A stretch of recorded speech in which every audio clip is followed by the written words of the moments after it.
WTHC, good morning, everybody. Welcome in. You got the hippie here, and that's the dude right there. The Morning. myth, the legend. Oh, you seem down. Did you get your mushrooms yet? No, I'm just stoned. waking up.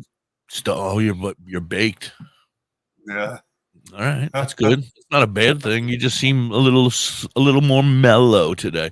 A little more Yeah, I'm a mellow little than mellow at normal. the moment because I just finished my session.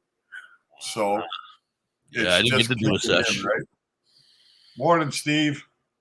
Yeah, welcome in, everybody. Mrs. Hippie's going to share it out. Our numbers might be a little lower today, Dr. High, because I'm not able to get it out to my Facebook pages for some reason.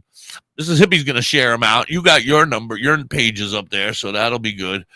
Yeah, they look like they're working. So Yeah, we've already got Steve, and I know a bunch. I told a whole bunch. There was 6 or 8 of us hanging out in the back. That'll be over here. They were all watching. coming in through YouTube. Yeah, I'm very frustrated this morning. I can't touch the shit. If I touch shit, man, it just goes bad. And I obviously did something wrong yesterday because after the show or whatever, because after, I don't know what I did though. I don't remember doing anything bad. Linda! That's Hello, my friend. Linda. Say hi to Linda. She's a sweetie. How are you, Linda? Robert's So with good to us. see you, Linda. Hi, Mr. Slow. How are you? Thank you guys for joining us. Please share it out if you have any pothead friends, or just share it out to everybody because it doesn't have to be a pothead. Did you hear the news this morning, Dr. High?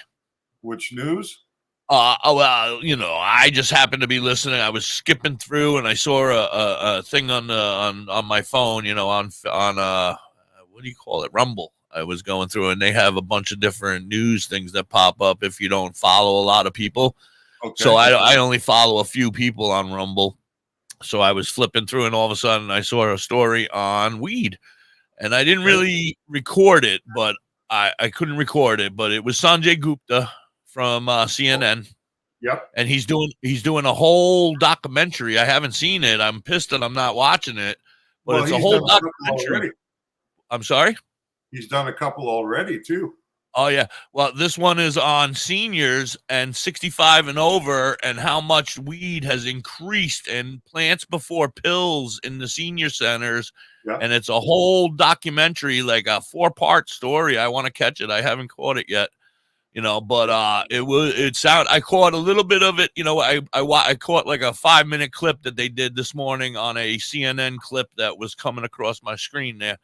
But that's it. It was good, though. It was interesting. They had a woman. Her name, I think their name of their group is Plants Before Pills or something like that. Okay.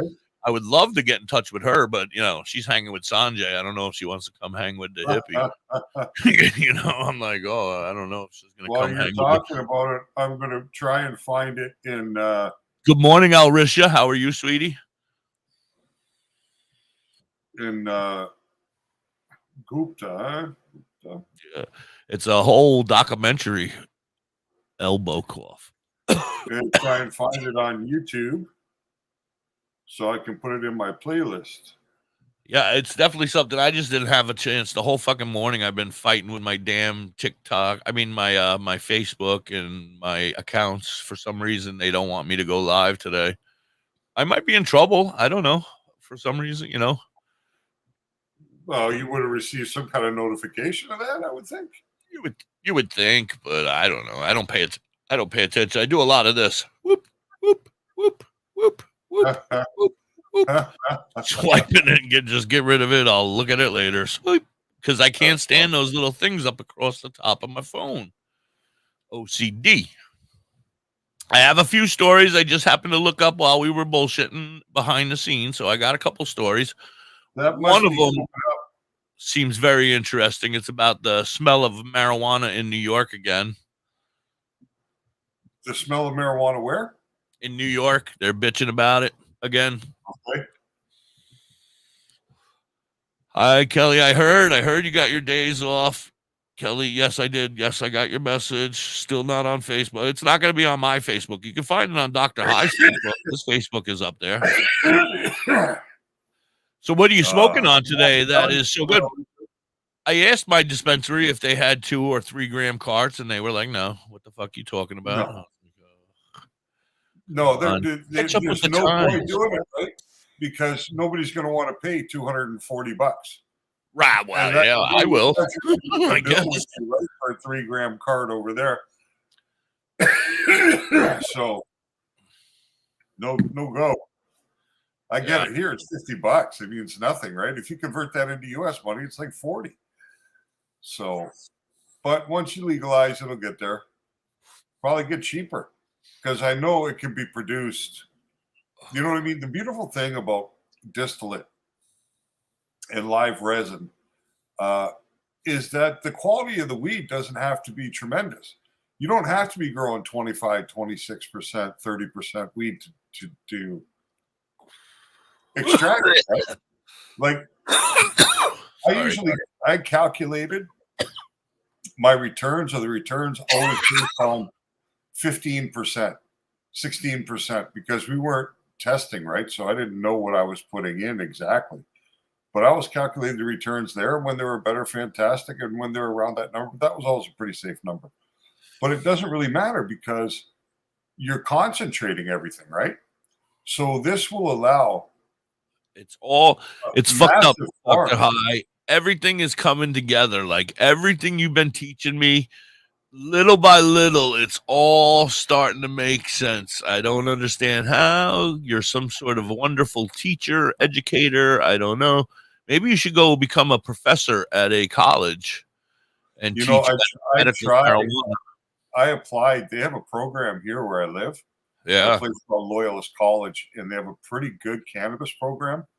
And they've been looking to fill roles within that program, from teaching extraction to different positions. And I know that my level of experience and knowledge will match the professional courses, but I have no degree credits, right? I have no degree.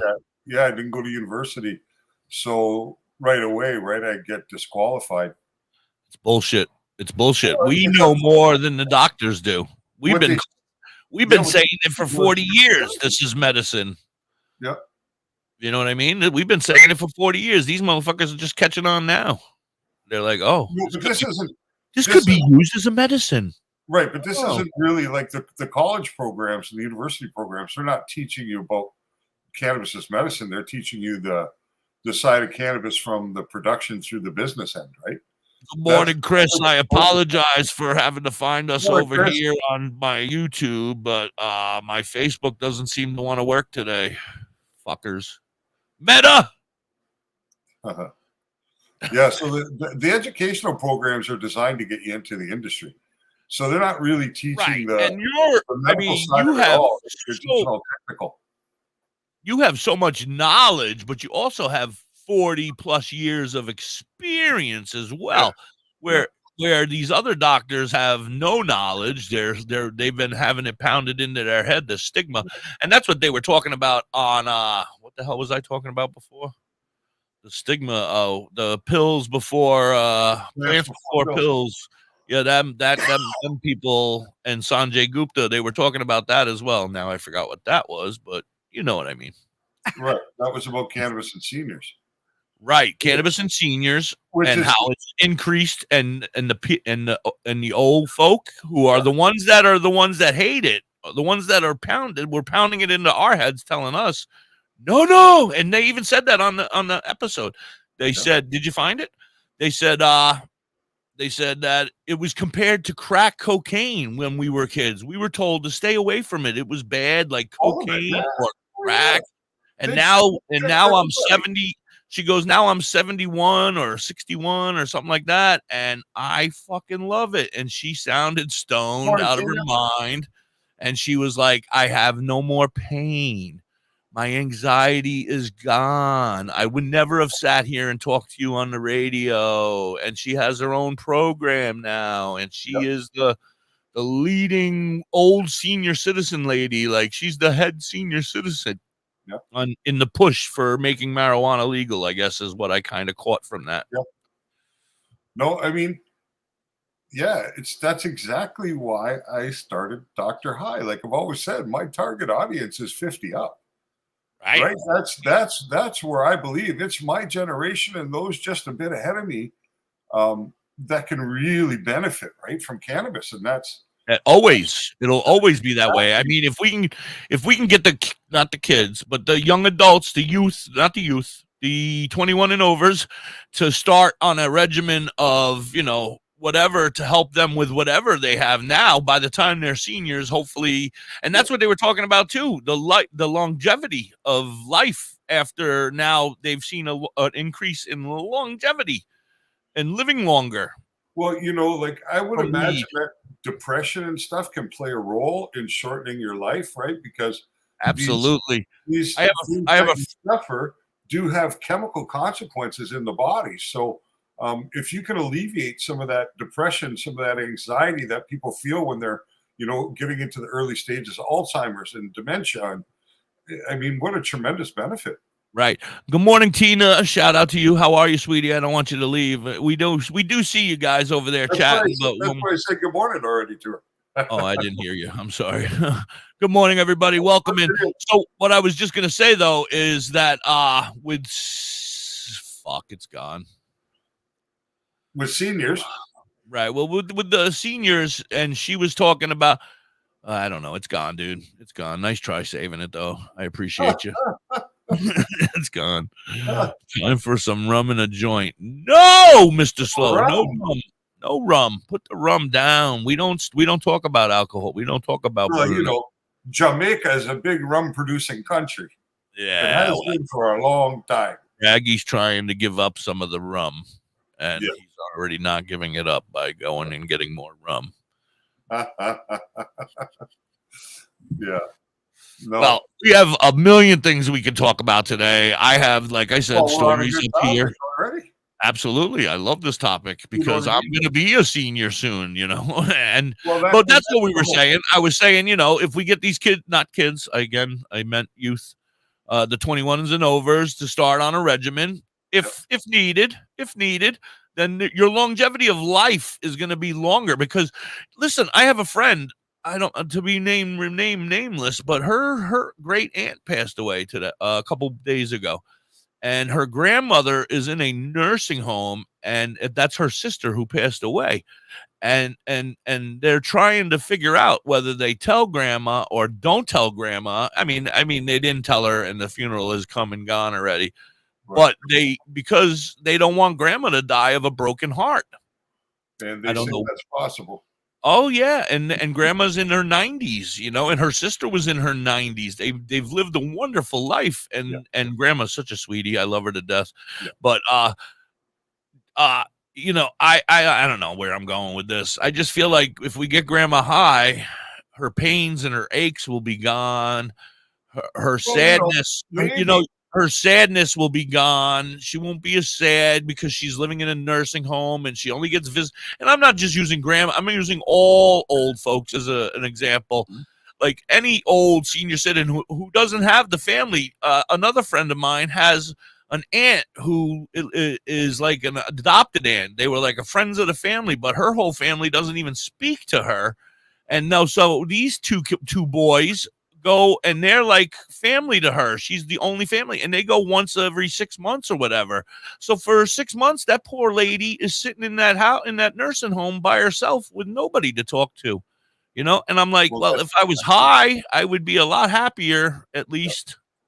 You know what I mean? If I was stoned, I wouldn't care. I'd be talking to the crazy guy next to me in my bed, over on the other side of the room, my roommate. Well, this is why cannabis is so beneficial in that age group. There's a lot of good that could come out of it, and very, very, very little negative. Very little negative. That's what my wife does for a living. Yeah, she works in long-term care with seniors and demented people, and you know what I mean. That's her day in and out. And we're big advocates for cannabis in there, but they're so resistant, and not the people. The people, there are people that she works with in the home that she works with, and there's only 40 people in this place. And there is a chunk, 5-6 of them, who really want to explore cannabis as part of their day in and day out. But they have one doctor that comes into the facility and handles everybody. So he comes in once a week or once every 2 weeks or whatever the case may be. And he's an old doctor. And he doesn't even want to talk about it. He's like, no, we're not even going to discuss that. So they're effectively blocked from having access because the one doctor they can see denies them the opportunity. Right. And I'm going to go on even further because I don't think the doctors that are still coming up right now, my doctor, young guy, maybe in his 40s, 30s, still frowned upon me when I said that I smoke weed. He gave me a dirty look. And I said, you know what? I'm switching doctors. They don't teach it to these guys. And they're not learning it yet. So it's not being taught. They're not being taught that it is okay, that it's medicine. And so, we have to wait until our children, or maybe even not even your grandchildren, maybe my grandchildren, by the time these kids are going to be learning about marijuana, hopefully, and being able to use it as a proper diagnosis, you know what I mean? Like a proper prescription, because right now they're just saying, all right, well, you're fat, so you can have it because it helps with appetite, and exactly, because if you leave it fully recreationally open, there will be a segment of the population that uses it and a segment that doesn't, period. So if it's just recreational, forget about medical for a second. You just legalize weed everywhere in the world. It's no longer an issue. You can grow it as much as you want. You can do whatever the fuck you want with it, right? Right. Even with that. And then you'll have a percentage of the population that doesn't use marijuana, and you'll have a percentage of the population that does. But the doctors can become educated onto the medical benefits of cannabis. And when an individual goes to see the doctor, that becomes a treatment option within their healthcare regimen, right? So this is just the way we should be. It should be not even an issue anywhere in the world. And then the doctor should be able to prescribe it medicinally to someone who doesn't want to use. And technically, not to cut you off because you're a brilliant man, but technically, I mean, if it's a small child, not an infant, I don't think infants need it until they're old enough, maybe. But when that autism, if they do enough research and they figure it, they figured out that 2 is the age where you usually start to see signs of autism, then 2 is the age that they should start to use CBD if it's a option. You know what I mean? Once they have enough science to back that up. Why? Yeah, right. But they're not going to have the science until we federally make it legal so that schools can teach it and people can learn it. You know what I mean? Right now, with young developing minds, cannabis is a negative. There can be some medical benefit to it in younger people, but overall, in consideration of all young people. Yeah, I'm not talking your normal no issue, but if you have a child that's 12 or 14 and they're having anxiety, I don't see why you wouldn't help them with some sort of. It doesn't have to be sit down and smoke a big fat joint with your kid, but you can give them the drops and help them with their anxiety if that's what's going to help them. Well, I guess there's really not a lot of harm in doing a controlled kind of experiment with it to see if it does work or not on an individual. Somebody's got to experiment, right, Dr. Hyde? Nobody's doing it. Yeah, I mean, still poo-pooing it. If it's controlled and looked at properly, then I don't have an issue with that because I think it's a hell of a lot safer than so many of the things that they will use. Right. To handle these immediately to the Ritalin, immediately to the Lexapro, immediately to the Xanax, to the whatever. Yeah. But that's the secret to addiction, right? Starting young and keep them a hook. Get them on Ritalin. It's not even a choice. Everybody, as soon as you bring your kid to the doctor now, it's like, oh, they got something wrong with them. They're autistic. They got, they're under the umbrella of something. Yeah, but listen, when we were growing up, there was no ADHD. There was no ADD. No, you got your ass beat until you smartened up. But even then, you didn't really need it. You know what I mean? Like, if you got your ass beat, it's because you had an angry parent most of the time. Not because you had that kid. Your friends would keep you in line. Like we had a friend. We had a friend. He was one of 4 brothers. I told my friends the story the other day in Discord, and I apologize if you're hearing the story again. But his name was Firewalker Eddie, And we called him Eddie because he was, and this is not right, but back in the 70s, this is what we did. He was in special ed. So we called him Speddy Eddie. We had a whole bunch of names. But he was crazy. He was definitely under the spectrum of autism. But back then, there was no real diagnosis of autism, and they didn't want to say he was the MR word. You know what I mean? Yeah. So he was just, special ed, I guess, is what they called it. Have you ever seen Crank Yankers special ed? Have you ever seen special ed on Crank Yankers? Yes. I got mail. He had some, he was mentally, he had some issues. A great guy. I still to this day hang out with him every day, as often as I can. We don't live near each other as much. But, he grew up with 3 of my other best friends. The 4 of them were all my best friends growing up. I love them all. Their family grew up right across the street from me. He had some stuff here in his head that was wrong, but he didn't go to no doctors. I don't remember him going, getting medicine for it in the 70s or the 80s. He would run out of the house. His mom would come chasing him because she was going to beat his ass. He would pick up boulders and rocks and throw them at her at full speed, and then she'd come up and get ready to beat his ass, and he'd kick her in her belly, and and I'd be like, that's an outlier compared to most kids, right? Like outliers are outliers. There's always going to be an outlier, but there's a mainstream.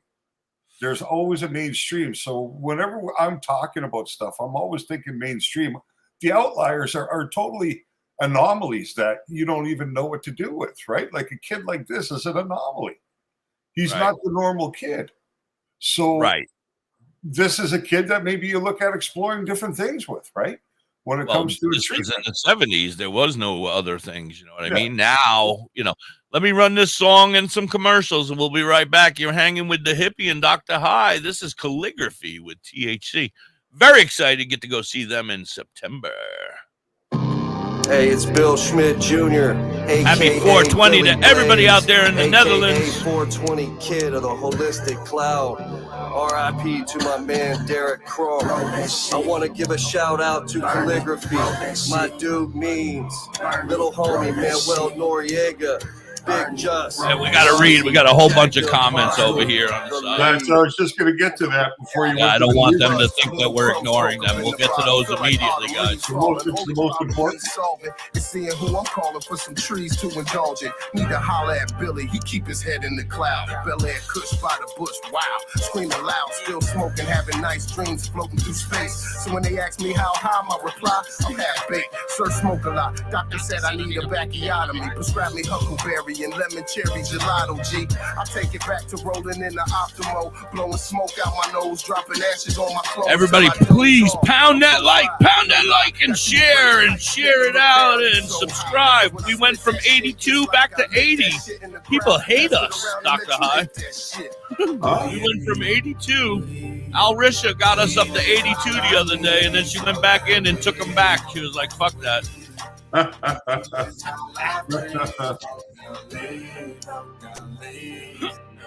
Trying to keep up with Master Rochi. He's got 84. Does he? Master Rochi? Competing. He doesn't know it, but I'm competing with him in my mind. I'm like, we got to keep up with Master Rochi on the climb. We should be working with Master Rochi to increase all of our reach. I can't hear you. You can hear me, but I can't hear you. It's a beautiful sunrise over there, Dr. High. Yeah, it is, eh? Cause sunshine in my pocket on a Sunday. I'm just kidding, Al Risha, I know. I don't know who it was, but I just know two people left. You got us up to 82. We're back to 80. Fuckers. Come back! The studio we roll, bring relief. We the musical, I need to know. Healthier than pill pop. Mother give me herbs that fill spot. My medication kid to a kill shot. Many strands, lay hands in stressful situations. Out of all the girls in my life, Mary Jane, a reservation. Here the 23, raising hands in liberation. A celebration, history free from information. Stand up, provide the right education. Show love, holistic cloud, politics throughout the nation. Making it stop debating Billy Blunt stash.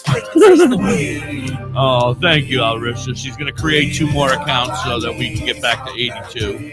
even though she wasn't the one that did it.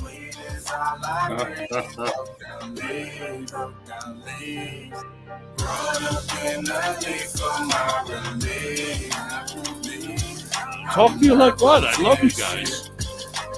Roll that shit, lick that shit, burn it. Roll that shit, lick that shit, burn it. Roll that shit, lick that shit. I'm gonna be rolling that shit, licking that shit, and burning it with them in a couple months, a couple weeks. Burn it, roll that shit, lick that shit, burn it. Roll that shit, lick that shit, burn it. Roll that shit, lick that shit. All right, thank you, Linda. Woohoo! Linda gave us a follow and a subscribe. We're here every day, Linda, from 10 to noonish. Yesterday till 1. Right now, our country feels divided, but there's a place where people are coming together. I got to tell you, I was nervous to talk to someone so different than me. Me too, but I'm glad we are. Love Has No Labels and One Small Step are helping people with different political views, beliefs, and life experiences. We hope you're having a wonderful and blessed day, Mr. Slow. Wow, your story is so... except for the weekends. I forgot we don't do this on the weekends. When people actually sit down, talk, and listen to one another, they September or something, I won't be here on Thursday, Friday, Saturday, Sunday, you can listen to amazing, life-changing conversations we're coming and find to get simple you. tools to start a conversation of your own. I know one thing. We're smuggling your ass into the U.S. A lot of Take a step. We're on an island. It's a moat. An island. They can't find you. We're going to be there partying on an island. Listen, those motherfuckers were going to take my DNA forcibly if I didn't allow them to have it. People do some pretty cool things in their 40s and 50s. Why should saving for retirement be any different? I mean, they go add some terpenes to your DNA. Yeah. Learn new instruments. Right. So it's not the same DNA anymore. Start skateboarding. Filled with all sorts of new terpenes. Okay, maybe that one's not for everybody, but saving for retirement. Good morning, is. Gigi. With How are you? ACRetirement.org, you can get on track with your everybody for savings, joining no us and matter finding your us age. over Just here. have a 3-minute chat I with love and Avo, appreciate the all of you. digital retirement coach from AARP. We'll be back in a couple minutes after these last commercials. Based on your input that are easy to understand and work with your lifestyle. It's quick, easy, and free. Plus, it's sponsored by AARP, so you know they got your back. Woohoo! Gnarly move, Dad. Thanks, sweetie. So wherever you are in your retirement savings journey, head to aceyourretirement.org and start chatting with Avo today. 82. That's aceyourretirement.org. A message from AARP and We're almost the to Ad a Council. million. Badger Heart Puppetry. Badger Heart Puppetry. Badger Heart Puppetry. If you need some kick-ass puppets, contact Thorge at 1-636-234-1535. He has all your puppet needs. He can fix puppets, build puppets. Awesome tonight, puppets. Right? He has puppets off the rack for. She's going to Metallica, I think. Is it tonight? Metallica, 1-636. I don't know about Pantera. I that was where I kind of cut it off. You know, a couple good songs, but then I was like, I'm done with this music shit. He also makes walking items. And I'm sad because I would have never have heard about the Hue. Hey, Hippie, look And at I this beautiful love crystal the spear I Hue. got from Bella's Badass Crystals. Look at this big vagina I got. OMG, Hippie. It doubles as a worry stone. Bella's Might be my Badass new Crystals favorite is on band. the top of the mountain in Dauphin, PA. I need to get You can more. also check out I their gotta sales. look They them have up and see mini if I can find Mondays more. And twice a day Tuesdays. Subscribe. Badass got no Crystals on Facebook, subscribers. Instagram, and TikTok. They are badass. You're not a subscriber, you prick. I only have 2. Oh, is it me and Raggy? Uh, WTHC. I don't even think I could find you the other day when I looked for you. I gave up. Metallica, Pantera, 5-Figure Death Punch, Ice, 9 Kills, and Mammoth. So I'm going to That's go all the way late. back up here to 10-12. Yeah, man, we had a lot of comments. And Chris, he's like, here's a good one for you. Being legal here in Minnesota for 2 days, this lady had to go outside the dollar store because someone came in smelling like weed and it was making her sick. So she went out to smoke a cigarette. Yeah. So yeah. That's fucking ludicrous, eh? It smells, oh my God! It smells like weed in here. I gotta go outside and smoke a cigarette. Yeah, like, come on, man. Get This your is head together. disgusting. It What's smells wrong like with a people? skunk. What's Oh, wrong with people? Yeah, Hey? fucking crazy. Well, that leads me right to this story about the bothered by pot smell. Well, we'll get to that after. Let's get through some of these comments. Ah, fuck. All right. They're more important sometimes than the story. I agree. You know? I want the comments, but this one is a good. I don't know. She's suing New York. Oh. You know, I'm suing New York workaholic, for the smell of weed. Yeah. So Chris Sandy wishes would have let him smoke some weed when he was young. Yeah, because Chris, you had some issues going on, right? Some physical issues and stuff like that. Yeah, I think if you go down a little further, that he could actually have been good. Well, I'm just remembering from the other day what he was saying, right? So, yeah, in your case, it might have been beneficial, right, to try as a younger person, because the benefits could have potentially outweighed the risks. Good morning, Lori. Really, what it's always about when you're trying to evaluate whether cannabis would be a good medicine or not, you have to look at the benefits and you have to look at the risks.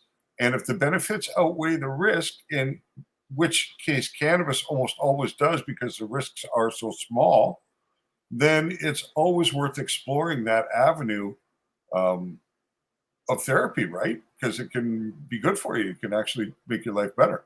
Yeah, what's up, hippie? Well, I agree with you 100%. And I feel like it started, like how I was saying before, how, until our grandkids maybe. But if you think about it, really, we've started it. Our kids are going to continue it. And then those kids are going to continue it. You know what I mean? Like we started it. Now people are touching on medicine for autism. People are touching on medicine for all these different things. By the time my children are old enough, our age, so say in the next 40 years or so, I feel like hopefully it'll be a lot further along in 40 years. It's going to take half a generation after legalization. Right. But then it's going to be all up from there. Once they because what's going to happen is legalization is going to occur. There's enough interest in cannabis that right away, once universities have open access to the product, to the plant, right away, universities are going to start looking at it because people are going to be trying to figure out what this is all about, right? Because there's so much indication, but nobody can study it because of its status as an illegal plant on a federal level. So once you have legalization, the universities will get in and study. That can take a few years, 4, 5, 6 years. They'll be studying. Benefits will show. They'll filter into the medical schools. The medical schools will start discussing with the doctors that are being trained these findings from the universities, from the studies they're doing, and then the doctors will start to incorporate it as part of a regimen. By then, it'll already be open recreational because it's legalization that's the catalyst for the education side of it. But once that occurs, then things will move forward. So as seeing it prescribed by doctors on the regular will probably be 20 years, 15 years after full legalization. Federal legalization. Yeah, exactly. Right. Unfortunately, so what you're saying, and no offense to any of you docs out there, but I mean, you guys are just the same as those opiate pushers right now. I mean, you really don't have very much knowledge. You're just handing out cards to whoever and whatever until we finally make it federally legal. Yeah. Well, some doctors it's that song, Weed Card by Garfunkel and Oates. They sing about 75 different ailments in a matter of a minute and 38 seconds, of the different reasons you can get a weed card. But you know what? In my research, I found just about that many published studies about the benefits of cannabis. About 75, 78 different medical conditions. So funnily enough, they're bang on with that number. Right. Because there's evidence to support every single one of those claims up to that number. It's not not a joke. It's not that they're saying, oh, any doctor will write a weed prescription. You can go in there for a fucking stub toe or whatever. No, there's actually proof that there's that many different conditions that can benefit from cannabis. But I agree 100%. But just about everybody in the world falls into one of those 75 categories, whether you're having an eating disorder, whether you have mental illness, whether you have whatever it may be. What does that tell you? Bowel trouble, heart issues. They told me I have an aneurysm, but they said, quit smoking cigarettes. Don't worry about that. And I don't smoke cigarettes, but I vape. But they said, continue to smoke weed because we really don't see any reason why you would have to stop smoking weed. And I'm like, okay. What about that really, really loud, hard coughing? Is that going to make my shit explode in my heart? And they were like, no. Well, I don't know. They said they didn't say that. They didn't really respond. They kind of were like, Yeah, they were like, your aneurysm is so small, we're not even worried about it. Come back in 2.5 years and we'll see. We'll look at it again. They were like, but right now it's nothing. So Linda put her son on Klonopin when he was 8. That's a pretty serious drug. Right. But meanwhile, put a little CBD under his tongue and maybe he will calm down and not need to be. So maybe his ADHD or whatever he's on Klonopin for, and I'm not a doctor in any way. This guy's closer to being a doctor than I am. But, I would hate to have somebody on and my kids are on medicine, pills. And technically, the boy doesn't really need them. He's off. He could be off of them. He could smoke and he would be fine because his ADHD, is the only thing that affects him. He can't slow his head down. He's going like me, going. So I smoke a lot of weed to slow my brain down. Slow your brain. So Chris is saying that he takes something for his seizures. Have you ever tried going really high CBD, Chris? Like, you know what I mean? Like trying to source an oil or a preparation that's like really high CBD, like a 20-to-1. Can I say something, Dr. High? Yeah. It goes to that point. Chris, he's saying that, but it doesn't mean you still can't smoke your weed. And I always get concerned when you say go and you're like, go get something with some CBD in it. And I don't take it into consideration. Hey, dumbass, you can still get stuff with weed too. He's just saying take some big hits of CBD as well. Well, I'm just talking about like, because that's where CBD is really beneficial, right? In these situations that involve seizures and tics and things like that. So, but you need to have some THC. But the higher CBD ratio than THC is actually maybe what you should explore first before looking at high THC, low CBD, which is the norm, right? Just try and flip-flop it around. And it doesn't mean you can't keep THC in your diet too, but you want to elevate that CBD intake if possible to see if it has any beneficial effect. Question. Yeah. I don't have to get a cart that has high CBD and little THC, right? I can just get CBD distillate, make myself a nice cart of it or whatever, and then vape that. And then if I want to get high, I just take some hits off of my weed as well. Yeah. Yeah. You can take CBD isolate. And right. I don't want to miss oil. Yeah. If you get isolate and you mix it with a little MCT oil, and you can do 1,000 milligrams to 1 milliliter. That's how well it uptakes into MCT oil. Right. That's my goal. That's 2 full carts if you got a 0.5 tank. Right. And that's going to be pure CBD. So that's a really good way to do it if you can find access to the isolate. Well, you told us California, that company will call them $1 a gram for $14 for 10 grams or something like that. The shipping was 150% of the cost of the product. Right. That way. I've already told Mrs. Hippie we're getting that. I'm going to start creating my own CBD with MCT oil, and I'm going to be vaping a CBD pen at all times, which is what I'm going to try to do, sir. Here, this is what my goal is, because they said, hey, dude, you need to get off the nicotine. So instead of vaping nicotine, I'm going to fill my vape with CBD. So I might not take it as You can go half CBD and then put some distillate into it too and make your own ratios also, right? Like there's a lot of things you can do. You can be really versatile in your experimentation to find what you find good. Don't confuse me. Well, I'm not saying it can be done. And when you have I just got this all planned in my head. I just got it all planned in my head. Now you're giving me more ideas. Don't plan it in your head. Just get the stuff, and I'll do it with you, so you'll learn. Don't plan. Just get the stuff. Well, my goal was to see this vape here. This vape, I was going to use that as my CBD vape, and then this way I no longer have nicotine in there. I'm CBD vaping when I feel like I need that oral fixation. But then when I need to get high, I'll do that, and I'm no longer taking in nicotine. Well, you could mix them in the other tank too, right? In my little ones? No, in your big one. Mix what? You can put distillate in that tank with. But I have to get a better coil. You said, right? Well, not if you use an MCT oil as much because you're liquefying it pretty much. Like if you're using a heavy oil, like a straight distillate, like you're using in your small ones, then you need to have ceramic.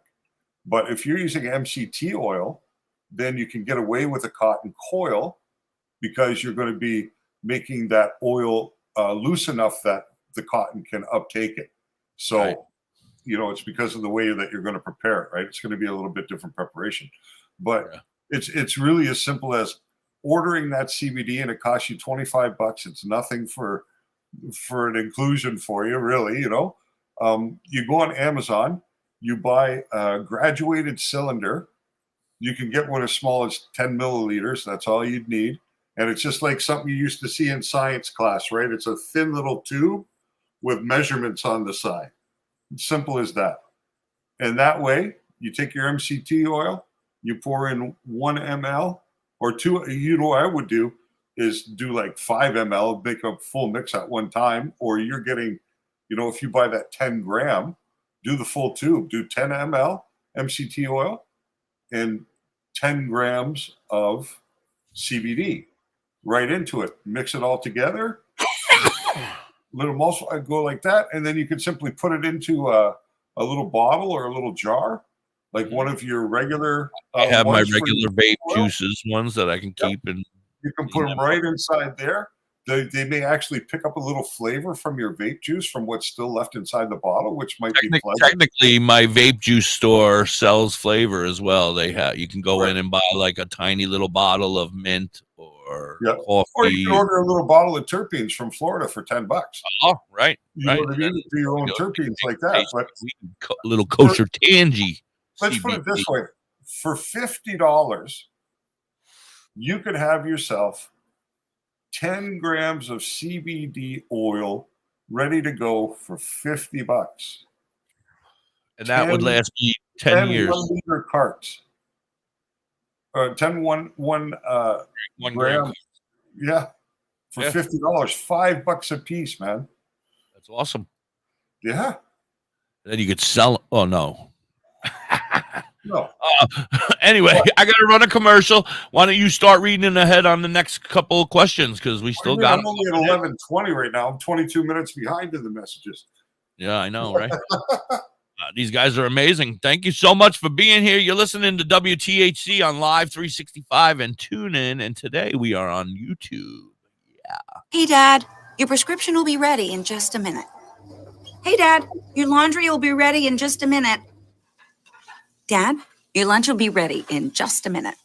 Hey, honey, why don't you take a minute? When you help care for a loved one, you give them as much time as you can, making sure they're safe and comfortable. But it's just as important that you take some time for yourself. At AARP, we can help with information and useful tips on how you can maintain a healthy life balance, care for your own physical and mental well-being, and manage the challenges of caring for a loved one. Because the better care you take of yourself, the better care you can provide for your loved one. Thanks, Dad. Thank you. You're there for them. We're here for you. Find free care guides to support you and your loved one at aarp.org/caregiving. That's aarp.org/caregiving. A public service announcement brought to you by AARP and the Ad Council.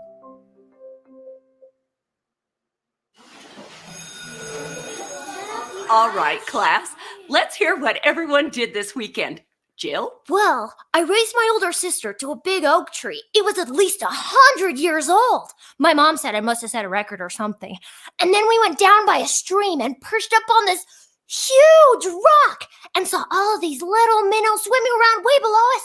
And then I rescued my little brother from an evil slug king who was guarding him at the bush fortress. And my sister and I brought him back to our super twig fort for safety. And then we all laid out and told stories until it got dark. And the Big Dipper led us all the way home. Wow. Awesome. Where were you, Jill? Yeah. We went to the forest. It's not that far away. Anyone want to come this weekend?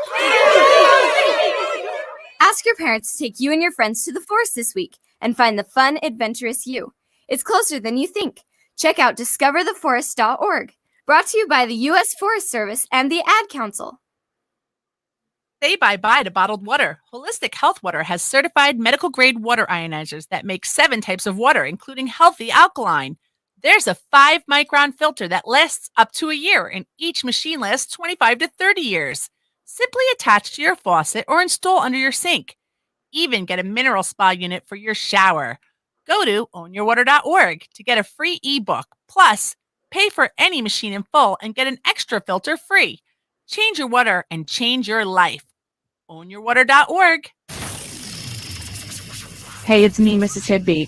Check out Vern on TikTok at You Have Me Hooked. She's amazing. And everything she makes on TikTok, she sells at You Have Me Hooked 23 at Etsy.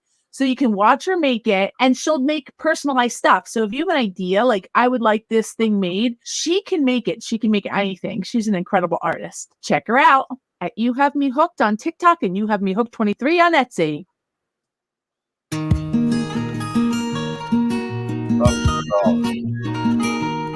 Sorry. Good morning, Dee Debs.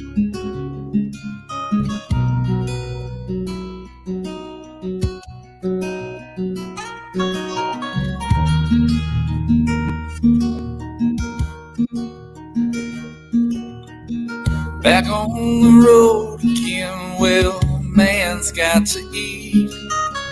Well, I could be deaf, dumb, and blind and still drive 20 east. I've done it before in the middle of a goddamn raging storm. You know this to be true. I got a first floor room, yeah, a real first class scene. The TV don't work, but they swear they'll fix the heat. I've been drinking wine, just trying to kill some time, until the sun comes up and I find myself back on the grind. Yeah, well, time. I'm gonna try, Gigi. Time is money, and money. I think I went to it like 4 times already, but I guess they're doing another one. Time and swill, I've got plenty. What I'm saying, I ain't bled. I wasn't very impressed the last time, but I'm gonna give them another chance.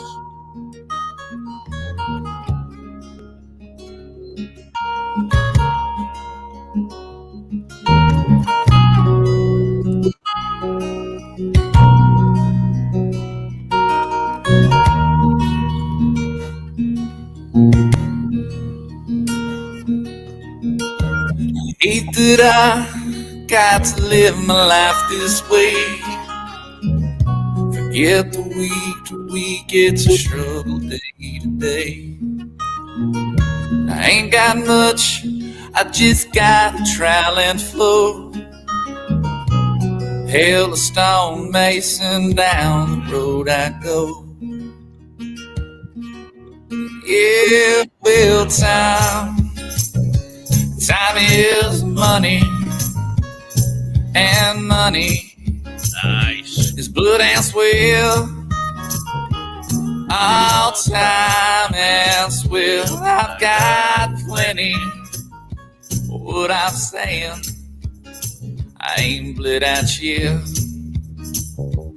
Oh, well, time is money, and money. Blood But as well, oh, well, time as well, I've got plenty of what I'm saying. I ain't blue at you. I ain't blue at you. I ain't blue at you. His name is Scotty Crosby. You can find him right here on YouTube and all the other platforms. He's fantastic. That's a great song. Right I really like that. Out of the Pocono Mountains. Yeah, he's a good friend of mine, actually. I like He's that song from the first time I heard it. Yeah, he came into my shop. Well, his wife worked at the shop where I worked, and he came in one day, and his wife and I were very close. We got along very well, and we worked in two different parts of the shop, but she would come and hang out, and we would hang out. I don't want to get her in trouble. But anyway, we would hang out and talk and, bullshit and maybe partake in some medicine and stuff, And then one day he came and I met him for the first time, and he was really cool and shit. And then he came in and he went back out to the car and he got his guitar, and she was like, "Oh, you going to play?" And he was like, "Yeah, I got to practice my song." And then all of a sudden he just started playing in the store right there. And then next thing I know, we had 5 or 6 people standing around, hanging out, listening. You start playing songs like that, I guarantee you're going to have people standing around. And he was jamming out, and he's really good. He's got a lot of great songs. I'm trying to get him to give me some more. I only got 3 or 4 right now, but he's got to get into the studio. He's got a lot of them made, but not recorded in the studio. So I got to get him into the studio somewhere. Nice. All up. So anyway, let's get back to go for comments. I wanted to talk because I'm looking through here and I see, what Linda's talking about her situation and Chris talking about his situation. And the fact that cannabis has been beneficial for both of them, that they found relief through the use of cannabis, is pretty incredible. Now, something I really want to do with my website is to add a section where people can tell their story of their journey with cannabis, right? How they found it to improve their quality of life, how it's made life better for them. And this way, when people come to the site, when they can start reading stories of others who've made that journey, right, and found healing either through cannabis or a better way of life through cannabis, it inspires them to maybe take that risk too, right? To jump ahead and give it the option. So I'd really like to appeal to both Linda and Chris, if they're with us, and anybody else who's had a real positive experience with cannabis and just found it changed their lives. I would love to. I would have to probably dictate to Mississippi, but I got a good story. Either write down your story either in Google Docs or in Word or any place like that where you can email it to me afterwards. You can even just write it as an email if you want and email it to me. I'd love to actually publish it on my website and start that section off, because I don't really have a testimonial section yet. It's always been in my mind, but I need to interact with the people who are having the experiences so that I have the content to put in there. Right. You guys are our testimonials. Yeah. So, I mean, if you're up for it, it would be phenomenal. And I would truly appreciate it. And I'm sure a lot of other people would appreciate it too, because you just never know who you can help, right? By putting your story out there. And you don't got to detail your personal details. Like, nobody really needs to know. I don't need to know you got herpes. Yeah. I mean, you only share as much as you want to. You don't even have to use like your whole real name, right? You like Linda T or Chris W or whatever. I'll never share your anonymous anybody or anything, but yeah, but if you ever felt like you wanted to do that, then you have a place to tell your story. 100%. Where would they send it to, sir? They'd send it directly to Dr. High. You can send it to David Johnson at DrHigh.com. There you go. Yep. So, yeah. So let's get back. Where were we at now? I'm 30 minutes behind. Okay. Trying to catch up on the roads. Okay, we got some time. Do we have any questions in here? John is going to have a good day today. Tailgate party, concert. Yeah. That'll be all right. I'm And it's jealous. going to be a long show too. That's 1, 2, 3. That's 5-6 hours of music. At least. Yeah, that's going to be awesome. And Metallica. Hello. I didn't Metallica. get a chance to say hi to Glitchy Witchy Bitch. Oh, it's okay. Nancy Lowry, you're with us. How are you? She's a little witchy today. Who? Glitchy witchy bitch. Oh. She came in bright and early this morning and called us fuckers right off the bat. She said, "Good morning, fuckers." There we go. I was like, great. Start smoking when they're teenagers and it helps, especially my son. Okay. Yeah, Shout out to my New York Jets getting their asses kicked last night. Woo woo. That's really what it all comes down to, right? Is it beneficial? Does it help? You know? It's too nice. Another thing I wanted to tell you all out there. Stop paying these people to do the things you could do for yourself. If you're in a legal state and you're accessing medical product, some of these things you can do yourself for less money, right? Especially when it comes to CBD, because CBD is legal everywhere. So there's no reason for you to pay more money to get a product that's heavier in CBD from your dispensary. I can show you the exact path to doing what Hippie and I were talking about earlier, where you can make yourself a good volume of this product and use it at your discretion very, very cheaply, 1,000 milligrams for $1. You can't beat that. Yeah, go ahead. Dr. High, correct me if I'm wrong, but I'm pretty sure my friend Dr. High said that he has like distillate over there on the counter or something. And maybe we could do a live where you would make some. I don't know. I don't want to force you to make stuff that you don't want to make. I have isolate. That's what I'm saying. And do you have the MCT oil? Can you make a grant? You know, maybe not today, but let these guys get their stuff. But I can definitely show you the process. Yeah, let them get their stuff, and we can actually do it right here. And you can watch Dr. High make it, and then make it yourself. It's so easy. Like if you guys can make a cup of coffee and add sugar, and then you can do this. It's really that simple. Like people think it's complicated, but it is that simple. If you can make a cup of coffee, you can make this preparation. You can do it THC, you can do it CBD. You can do it. You know what I mean? Like it's not complicated at all. And the amount of money you're paying somebody else to do it is crazy. You know, I was a bit surprised the other day when I was looking for the CBD isolate out of California at $1 a gram. I thought we were going to find it someplace around $15 a gram, but at $1 a gram, that is pretty phenomenal. Now, I guarantee you, if you go down to your local dispensary and look for a CBD heavy cart, that'll be, more CBD than THC. You're going to pay $50, $60, $70 for that half right. gram. That's why I was saying to you before, I'm saying, why would I buy it in a cart at $90 a cart with a little THC and a whole bunch of CBD when I could just go pick up the distillate and make it myself? That's what I was saying. And you can custom make it for yourself. So if you want a 50-50 ratio, let's say for Chris, right? Because he deals with some seizures. So let's say he wants to experiment with a 50-50 ratio. He can simply buy 1 gram or 1/2 gram of distillate from the dispensary. He can buy that bottle from California for $25 with 10 grams of CBD.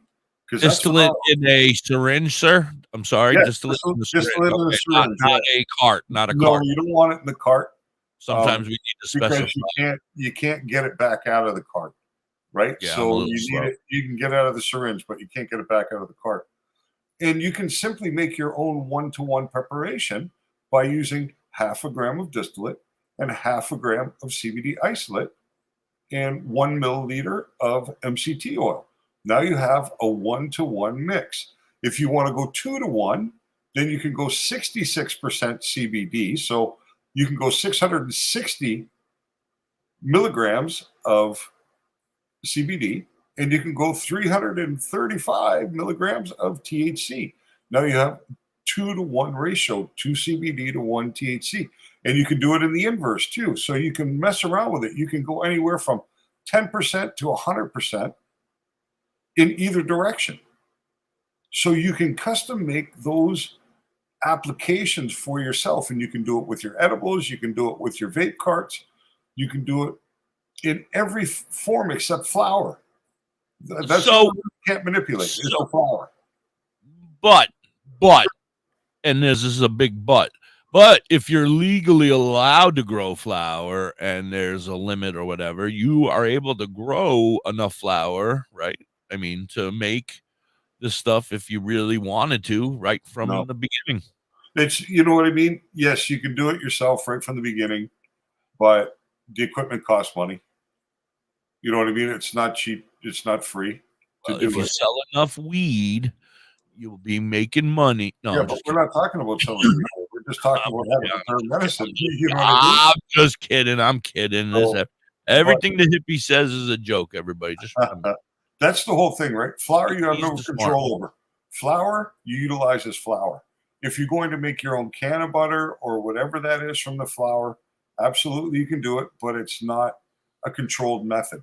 It's not a method for which you can determine your exact proportions, exact dosing, things like that, because you don't know most of the time what's in that flour exactly, so you're not quite sure. So when you start working from live resins, from distillate, from CBD isolate, you have real numbers you can work with because they're lab tested numbers.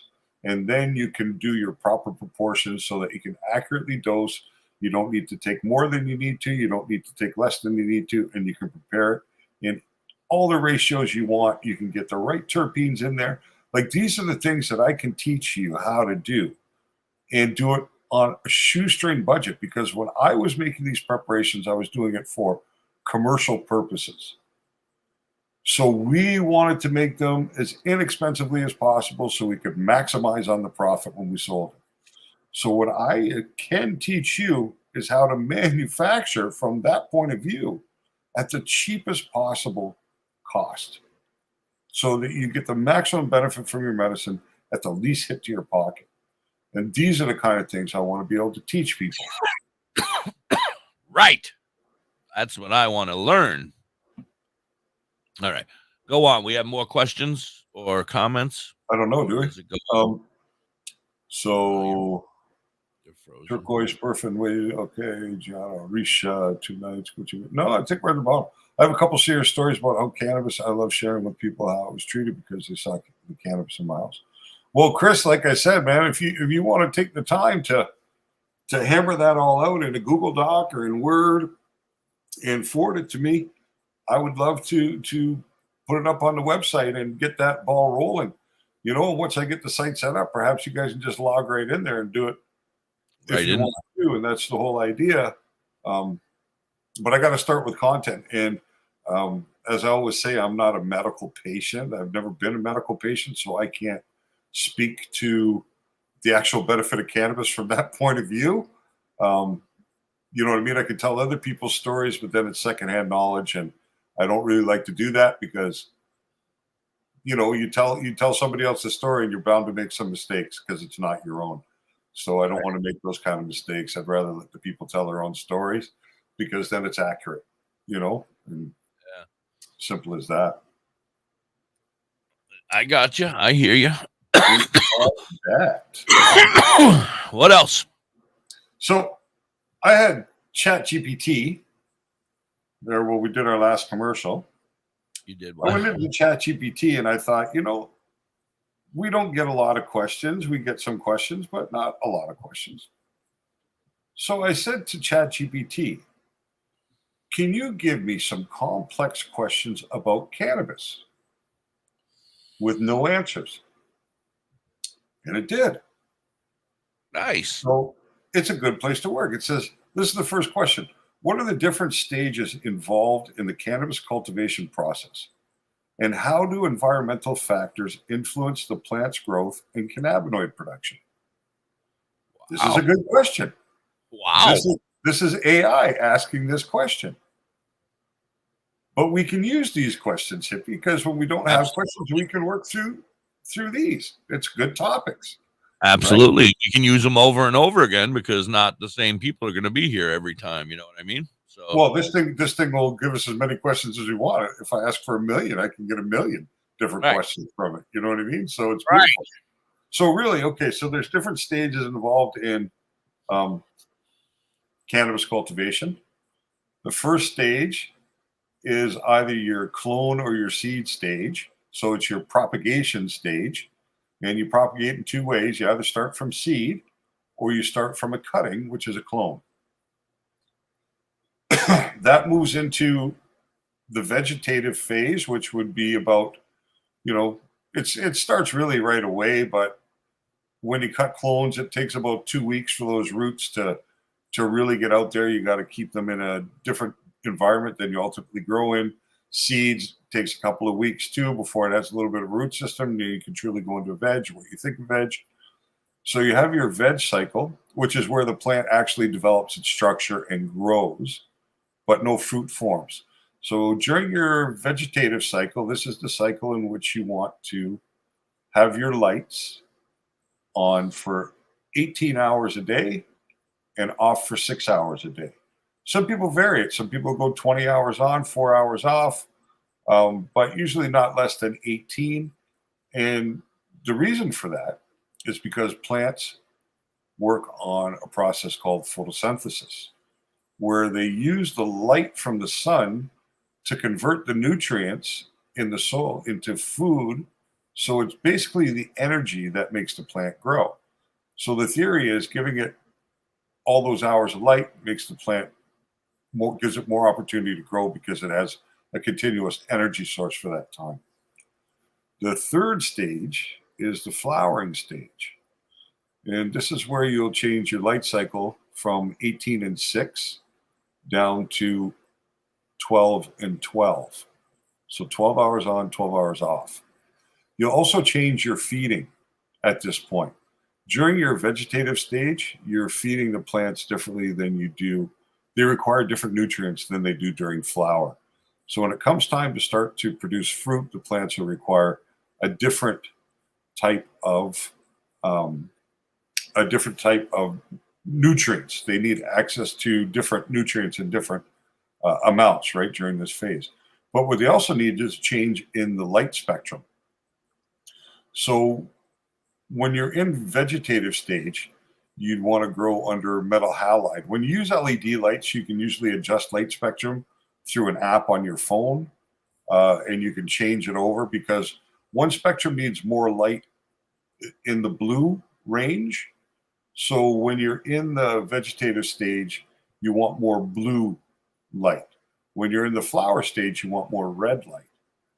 And these are frequencies we don't really see that much with your eyes. You can see the difference in a grow room because one set of lights will have more of a yellowish tinge to them. In veg, you have a more yellowish tinge, and then in flower, you're more like bright white, So it transitions through there, light cycle change, nutrients change, and then you go anywhere from about 56 days, which is, I think, 8 weeks, to some can go as far as 10 to 12 weeks in flower before is completed and then the harvest occurs. So that's the question to ChatGPT's, or the answer to ChatGPT's number one question. Yeah, well, that concerns me because in that kit that you say I can buy for $400, yep, it's not going to have the lights that I'm going to need. Yep. And the ability to be yellow and blue or whatever you just said. These kits are designed for indoor cannabis use, for growing. How many can you grow in there comfortably? Depends on the size tent, right? So the smallest tent you can buy is like 2 feet by 2 feet. But you can get 4 by 4, 6 by 6. And then I would say for each increment, there's 2 more plants. So in a 2 by 2, that's really 1 plant. 4 by 4, 2 plants.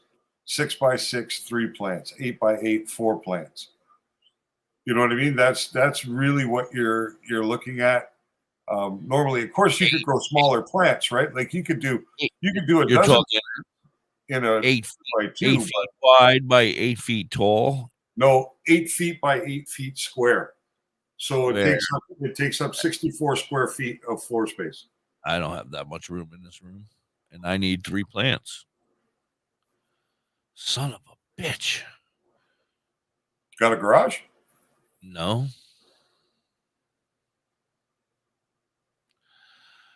Inclined to build a shed in the backyard?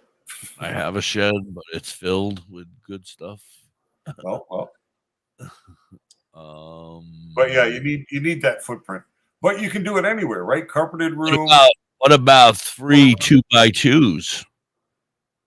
Well, they're going to take up the same amount of space, basically. But yes, you could. But now you're paying triple the price because the 2x2 might cost you, $340, and the 6x6 might cost you $450.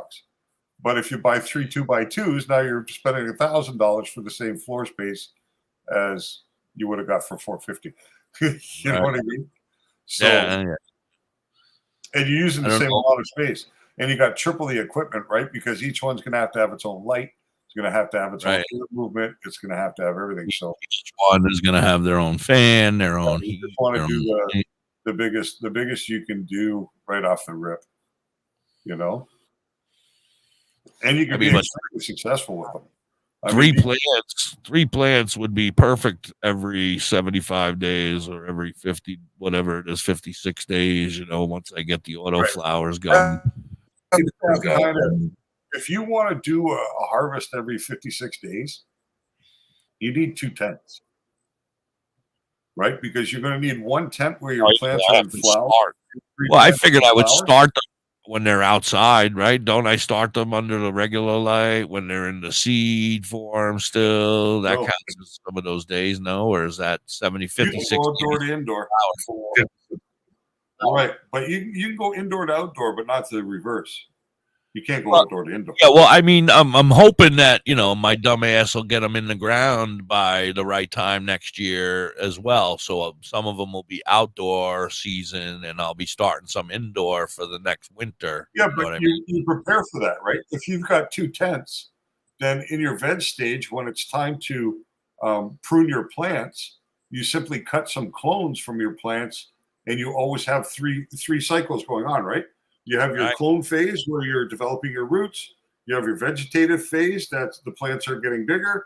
And then you have your flowering phase. And when your flowering phase is done, you harvest those plants, you move your veg plants into the flower space. Your clones become your veg plants. So now I just went to 3 tents. No, because you could do your clones and your veg in the same tent. Oh, okay. Because the clones don't take up a lot of space. We got another minute or so before I can run commercials so that we are on time for our 420 song.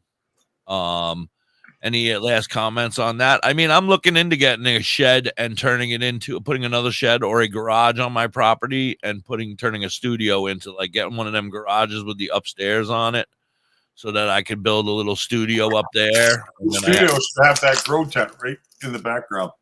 Yeah, I could have the grow tents. Surrounded by DoktorHigh art. Right. The whole idea, now I just have to make the money. So keep those donations coming in, guys. I've gotten no pounds of weed. Let me just make it clear, hippie. One trip to the dispensary, like you made the other day, for half of that money, you're growing. Right. I know. I just have to be able to go without for that time. That's the hard part. Life's about sacrifice sometimes.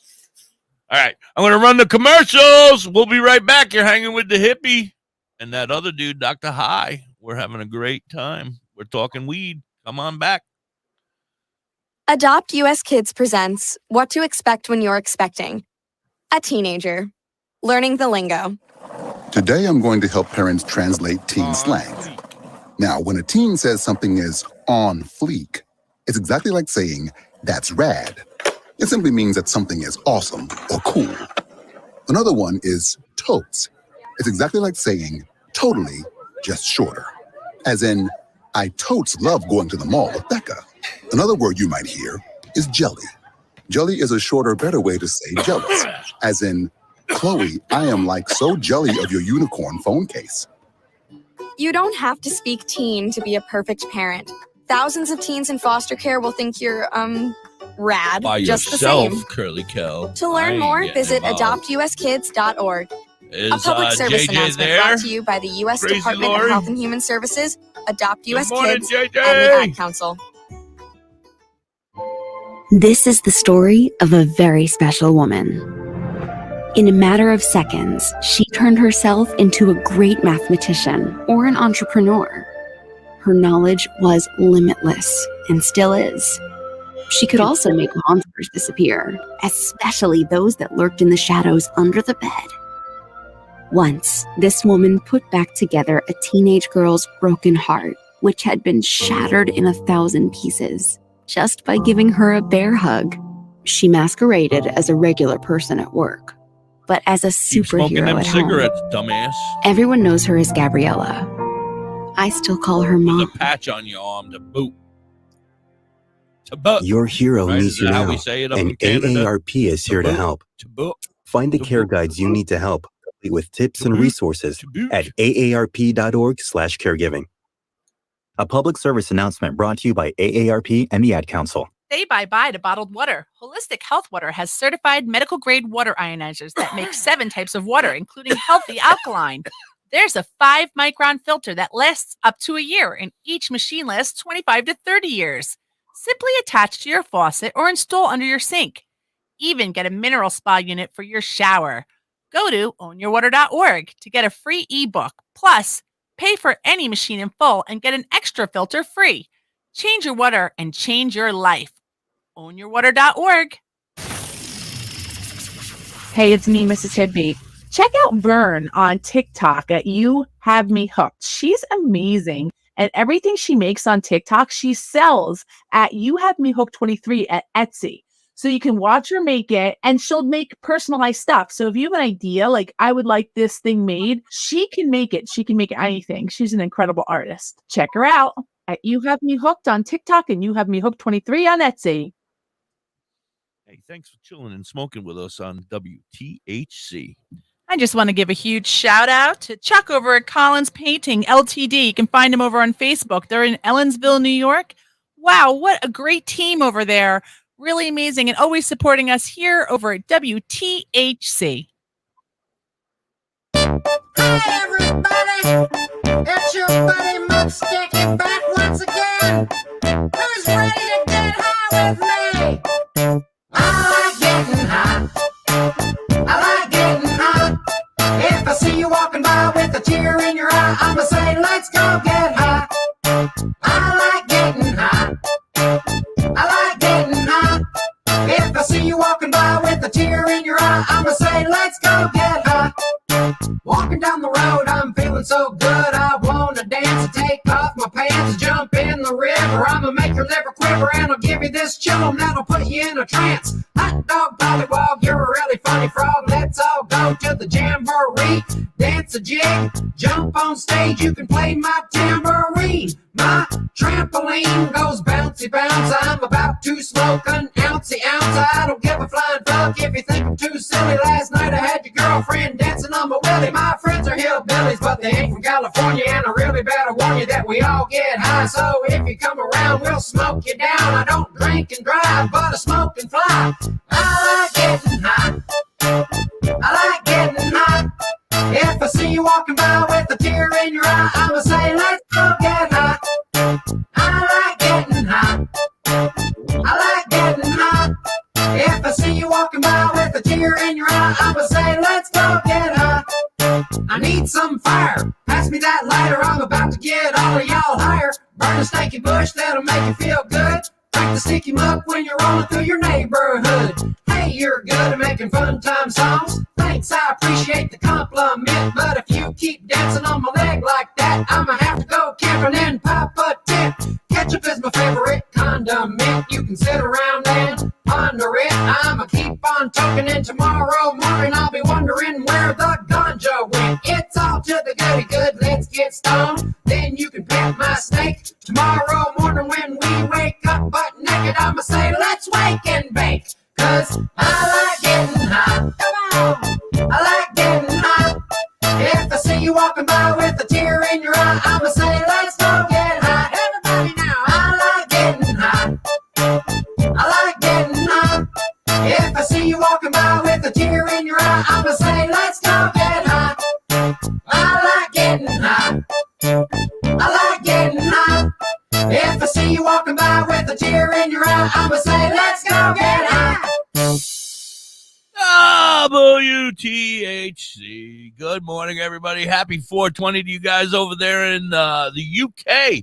We love you guys. Unfortunately, my timing was way off, and it is now going to be 420 in a couple seconds, and we're late. But we can't play another song. We got to get back to hanging with Dr.High. Early. Yeah, early. My timing was off. I apologize. We should have talked for another minute or so before I played the commercial. I even tried to play extra commercials. I was like, let me get everybody in. Everybody, let's go. But we still didn't do it. Anyway, happy 420 to you guys over there in the UK. You know we love you, and we will smoke again in a little while. Until then, let's get back at it, Dr. High. I have some stories if we need them, but if you have something you'd like to discuss or if you want to ask. I see that there are a couple of states that one state, I think it's Virginia, is now going after these hemp-derived products.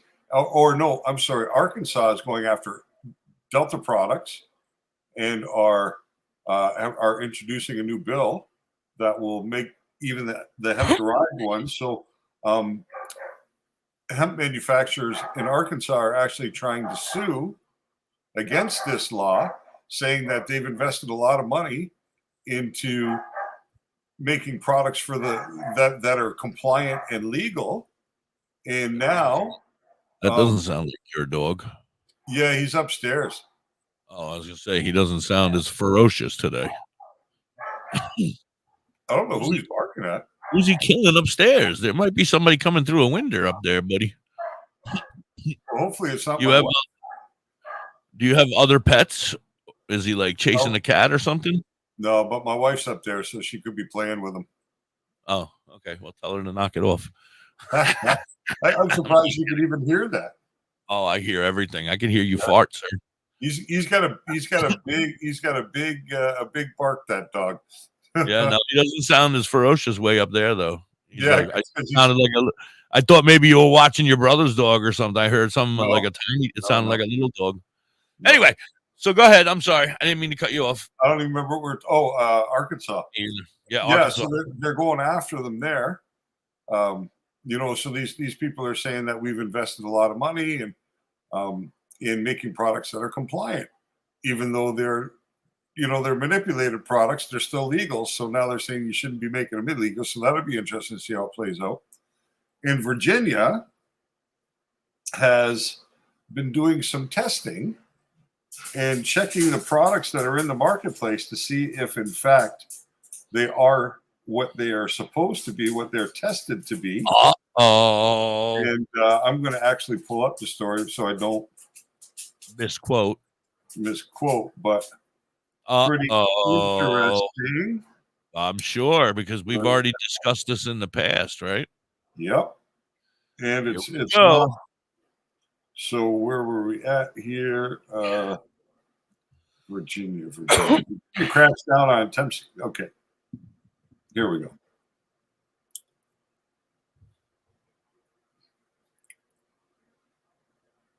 So several Virginia businesses have been hit with 5-figure fines this month as state officials start enforcing stricter new rules on the contents and labeling of hemp products, trying to crack down on the alternatives to marijuana.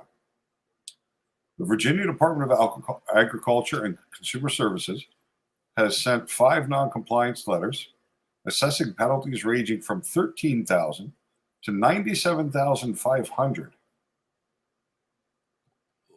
So let's see why. The largest fine so far was sent to a store in Southwest Virginia's Gate City called Tobacco Discount.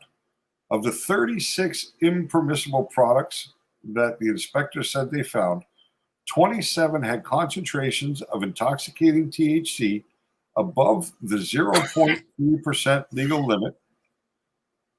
Others contained synthetic forms of marijuana or had labels that bore a significant likeness to mainstream snack brands, particularly cereal bars like Lucky Marshmallow and Berry Crunch. Many of the products were tested were gummies and cereal bars labeled as containing D8. What's that?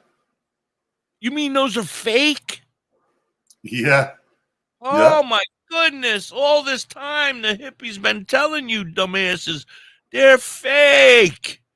The candy bars, finding the shit is 26 fake. violations at the business, ranging from paperwork, labeling, and ingredient problems to a heavy accumulation of dead insects and insect fragments. Oh, good.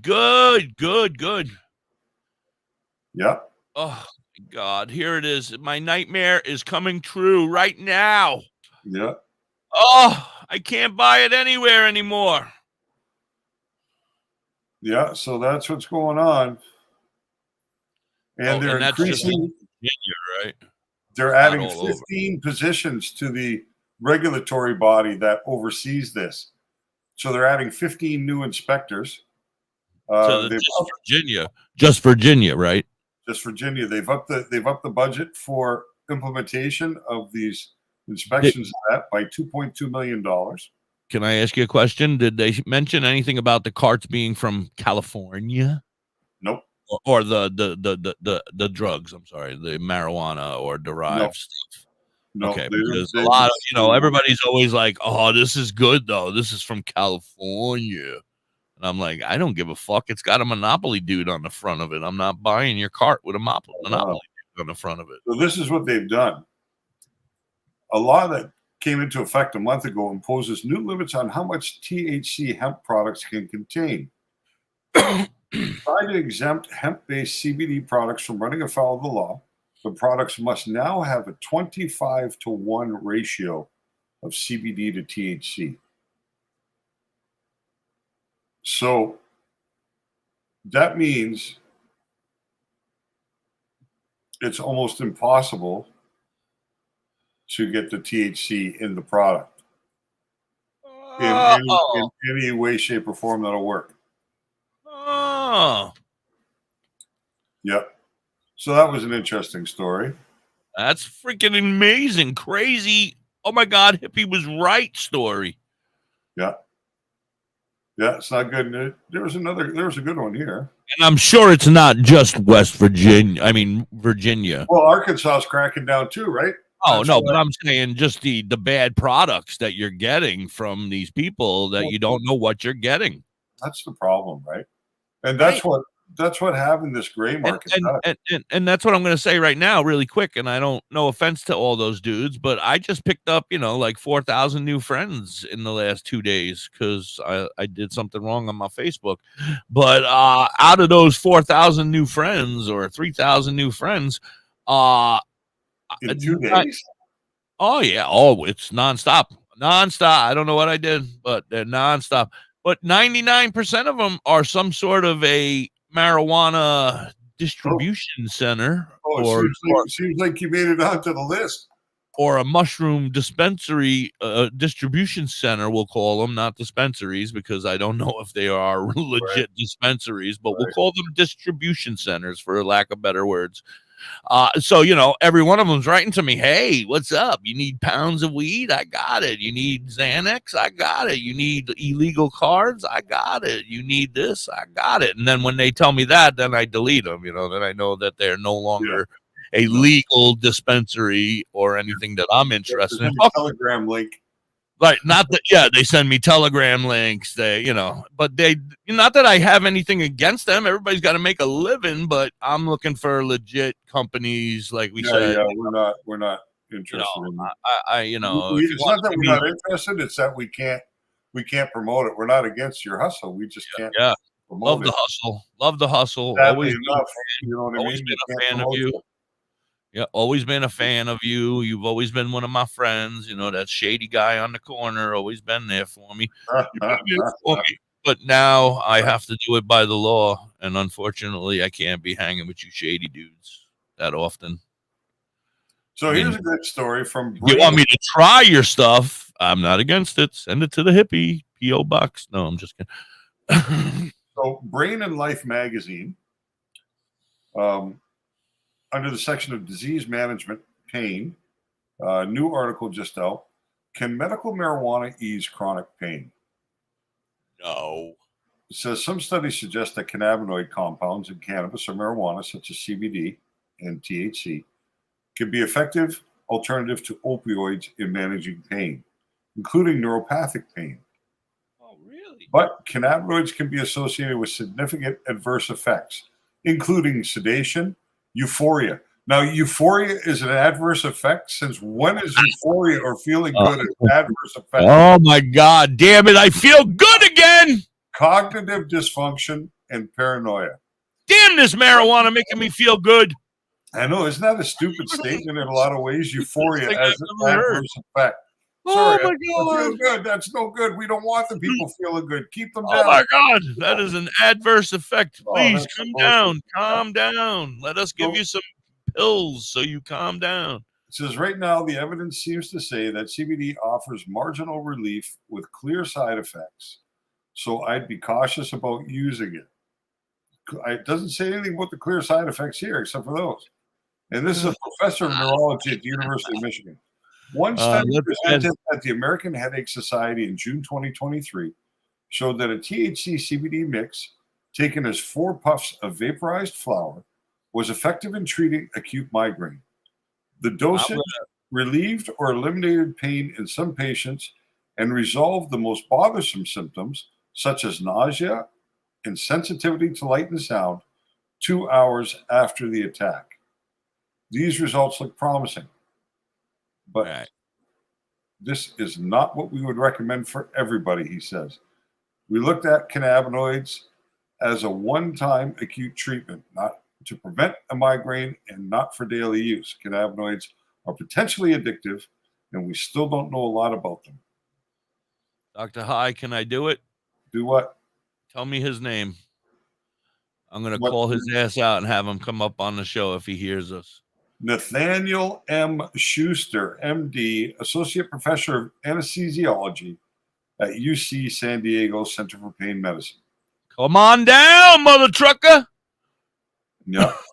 We'll talk to you about your dumbassery. Here we go. Now there are some positives for cannabinoids, says Jennifer W. McViege, MD, a specialist in adult and pediatric headache at the Dent Neurologic Institute in Amherst, New York.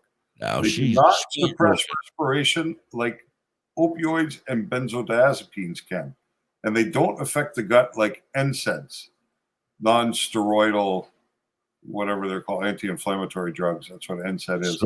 It's so much better when you read the stories. Yeah. So you don't have stomach side effects. Overuse can cause hypersensitivity reaction with cyclic vomiting, but that is rare. That's a cannabis hypermemesis symptom. Syndrome. It says there is a place for it in pain management, but setting up rigorous trials is difficult to do under current laws. As we talked about before, legalization, trials, evidence, medication. Right. Overall, more research, although challenging to conduct, may show how and if cannabinoids can help people with chronic pain. I can tell you they do. They do, because There are I'm a in lot. pain 24 hours a day, and then when I get up in the morning, I'm no longer in pain. I smoke some weed. I'm not in pain for a little while. Well, and then you the pain know, starts to come back, and there then I are smoke some, and then the a pain lot- goes. Yeah, there are a lot of people that prove it, right? There's a lot of people out there that are using cannabis to deal with a lot of different things. And I'm not just saying physical pain. What about the mental pain? You start to think about things. You start to feel a little depressed. You're starting to get a little depressed. Then you look over and you're like, oh, there's my flower and my bong. I'm happy. And I smoke a bong and then I feel happy. And I'm no longer thinking about those sad things, those depressing things, because I have my bong and my weed and I'm medicine, I'll call it. And I'm happy, you know? It's just it's stupidity that they're shouting. I mean, that girl seemed to know what she was saying, you know. Well, you know, like there's I don't quite understand it because there's enough kind of anecdotal evidence, let's say. And really, whose opinion matters the most, the patient or the doctor? If the patient says that this is improving their quality of life or making them feel better, that's it. Then that's what it's all about. Quality of life. Yeah, exactly. Quality of life. If I want to die, I want to die high. I don't want to be in pain. You know, if you can give me more, then that's fine. Like if I'm really in pain and I'm having, you know, I'm suffering from severe cancer and I'm going any day now, then shoot me up with the morphine, you know, whatever. But, you know, in the meantime, I'm going to fight that nausea. I'm going to fight that shit with the weed, man. It's what it's all about. Yeah. You know, so really, that's his opinion when push comes to shove. It should be the only opinion that matters.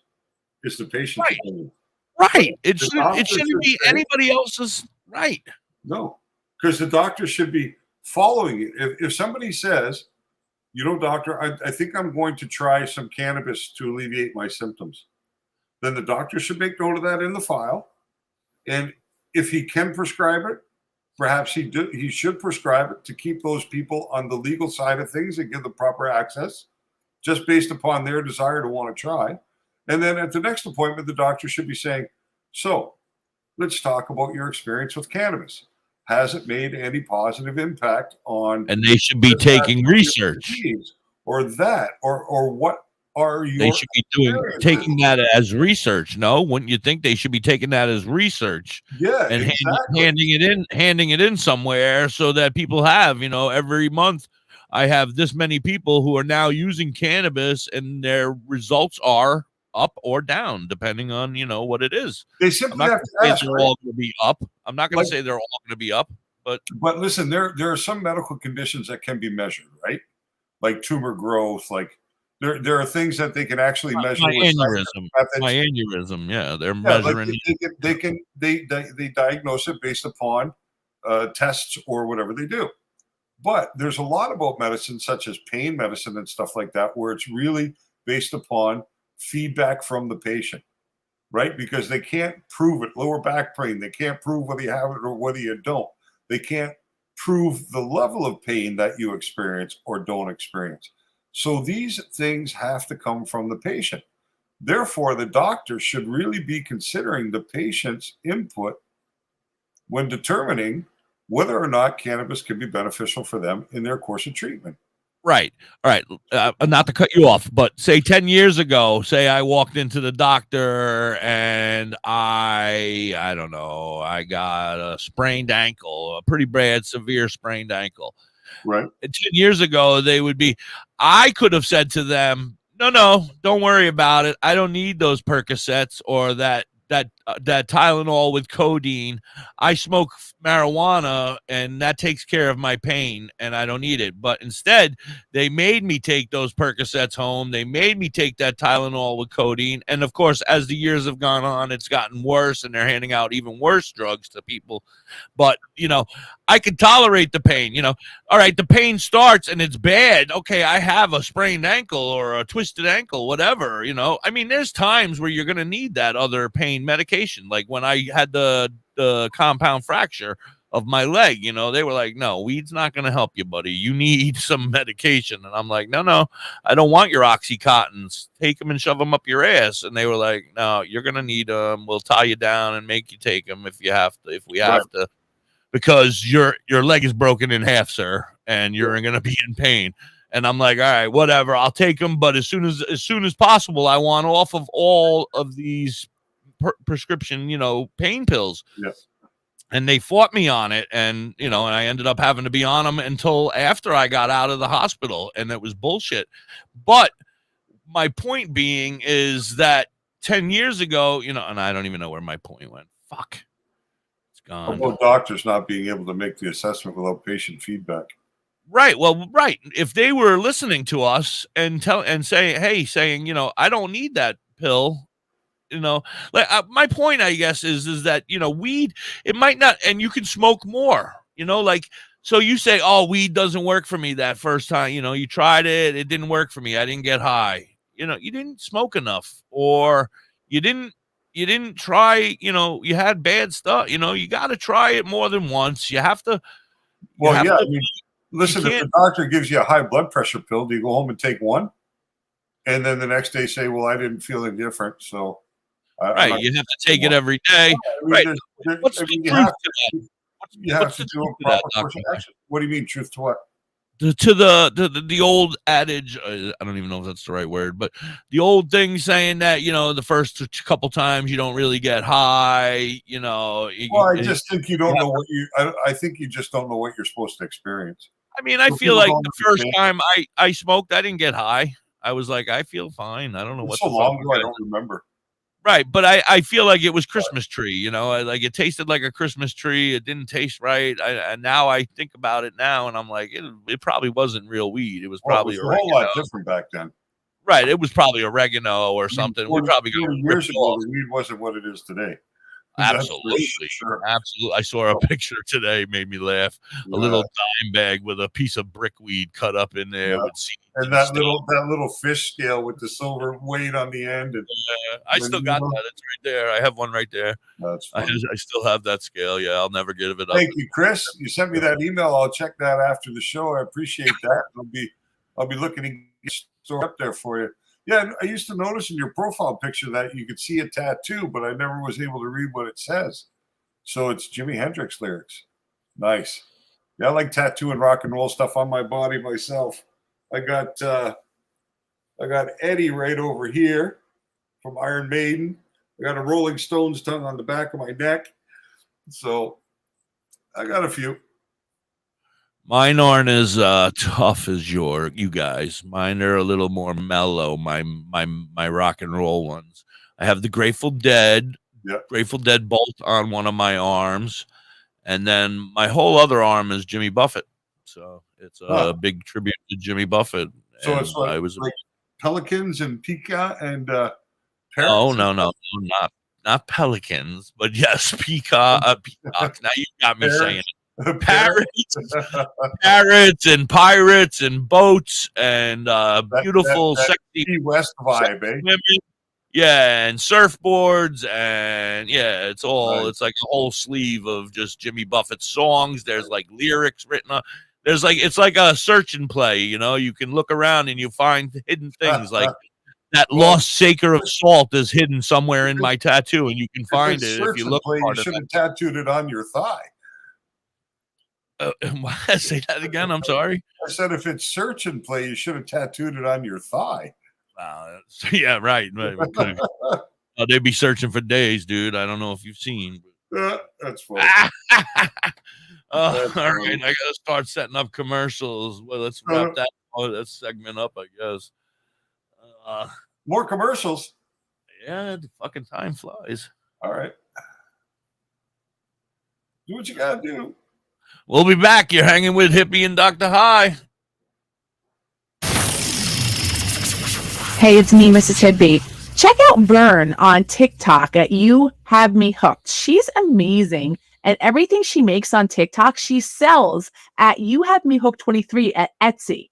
So you can watch her make it, and she'll make personalized stuff. So if you have an idea, like I would like this thing made, she can make it. She can make anything. She's an incredible artist. Check her out at You Have Me Hooked on TikTok and You Have Me Hooked 23 on Etsy. Okay, men, this is your time.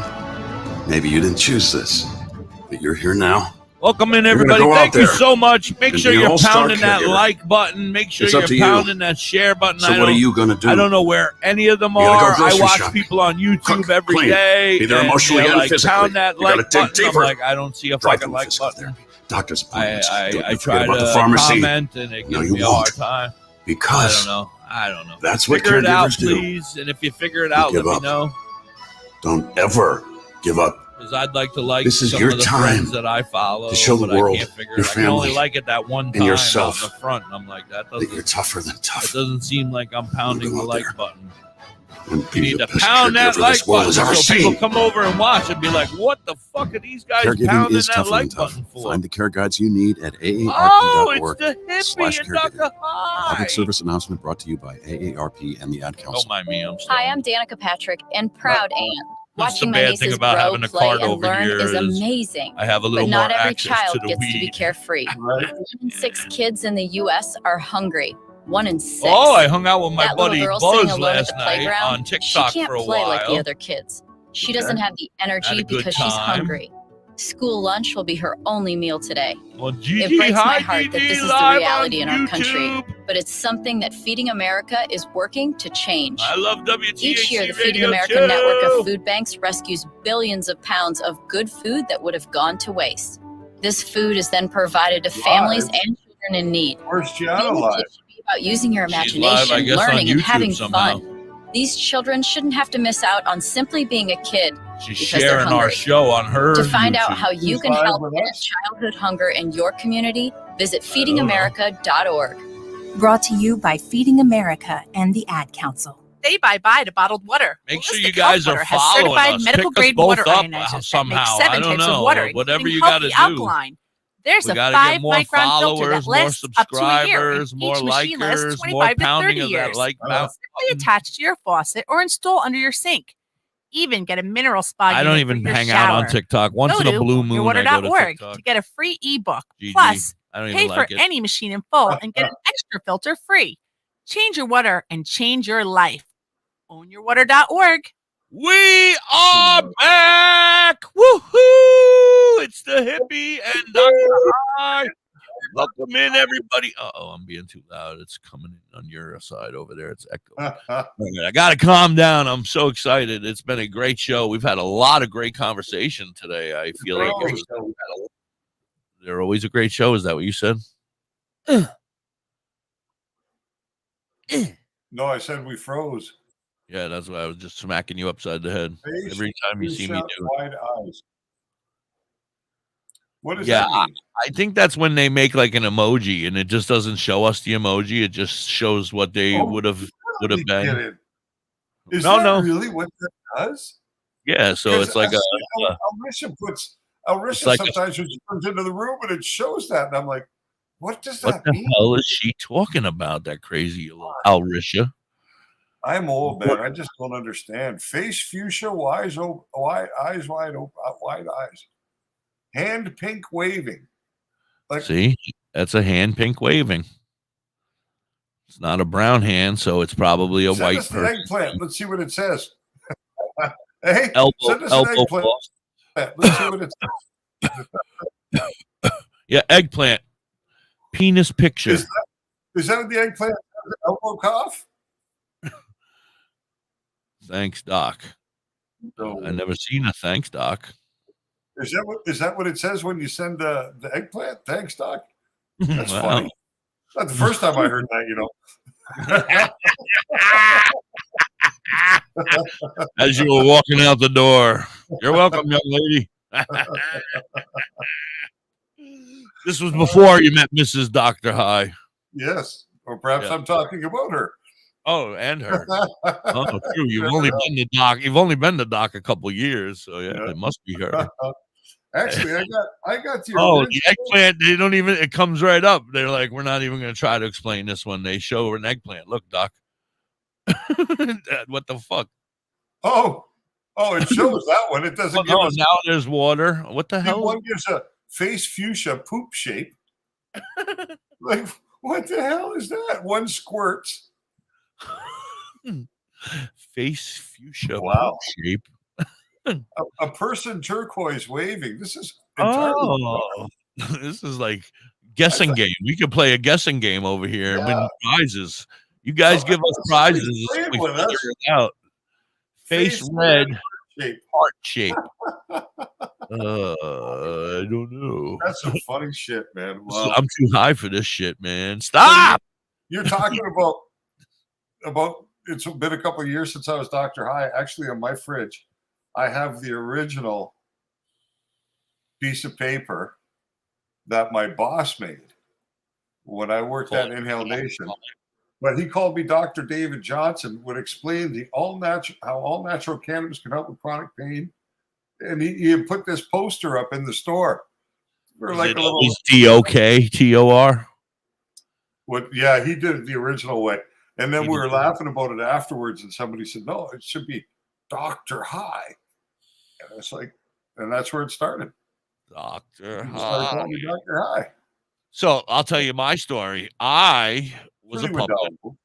I was a puppet, and I've always been tie-dye T or the hippie, tie-dye T.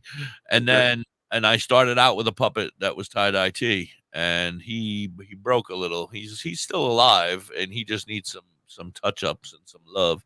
I just haven't really had time. And then Badger Heart puppetry. But no, he doesn't even need to go. He doesn't even need to go to Badger Heart. He just needs some accessories. He needs some new glasses. I was just taking advantage of the opportunity. Oh yeah, Badger. I love Badger Heart. He's actually building me a new hippie puppet that will be the actual hippie puppet eventually. But so long story short, tie-dye T ended up getting put down, and the hippie was born. And then the hippie just took off, and I was like, well, I guess tie-dye T will sit over there until another day. And then so now I'm the fat guy over here is technically tie-dye T, and I guess I'm the hippie. And you're the hippie. Yeah, exactly. But everybody calls the fat guy the hippie, and he's okay with it. He likes it. The hippie is a cool name. Yeah, it works. And over on our Discord, I'm the sticky hippie. Oh, because of my sticky. Everybody's got like sticky names because of my sticky. So I'm the sticky hippie. Yeah. DJ Sticky Hippie in the house. That's funny. I'm not going to tell you why I'm sticky. Well, I would assume it pants. has something to do with jam or jelly. No, my pants. Your pants. Yeah. Anyway. Conversation that I knew. Whatever. So Biden's Veterans Administration continues policy of blocking doctors from recommending medical marijuana to veterans in an updated directive. Reaffirms its doctors are prohibited from issuing medical cannabis recommendations to military veterans patients. I was going to say patients or veterans. No, veterans, the patients who are veterans. Yeah. No, veterans, I don't understand that. They're expressly forbidding if they were like hurt in action and they're going back to action, I don't know if they should be getting weed, whatever. But I still say if you're fucking crazy enough to go and join into the military and put your life on the line and you're fucking 18 years old, you should be able to smoke as much fucking weed as you want. Fuck you fucking shit. Let me ask you this question. If in your local recruiting office, the sign on the wall said, sign up here, go and fight for oil and for economic reasons for companies in the United States and perhaps give your life for no money, how many guys would sign up? Not me. I don't think any would. But what they tell them is come and be a patriot. Come fight for the freedom of the American people and our way of life. Bullshit. Right. Come fight for oil. Come fight for, you know what I mean? Things that have nothing to do with American freedom because I haven't seen any ships on the U.S. border in a long time. Don't even get me started. Maybe the Canadians are going to invade. Did I? You know what I mean? Like, good golly, I hope not. You guys even have an army up there? You know what I mean? And these guys give their lives for nothing. A lot of times, like not for nothing. I mean, that minimalizes. Absolutely not. Don't minimalize it. Absolutely, it's kind of the wrong word to put, but they're led into this situation under kind of a false flag, under the false flag of patriotism, and this is why these boys joined, and this is why they. I would be the first to say, empty our prisons out with all those pedos. And they are the first to go. First in line. Pedo army. Yeah. I don't give a shit if they turn around and run. Shoot them in the head. Give them no training. No training. Just drop them in and start shooting. And if you live, maybe we'll bring you back. Maybe we'll bring you back. Yeah. Fuckers, pedos.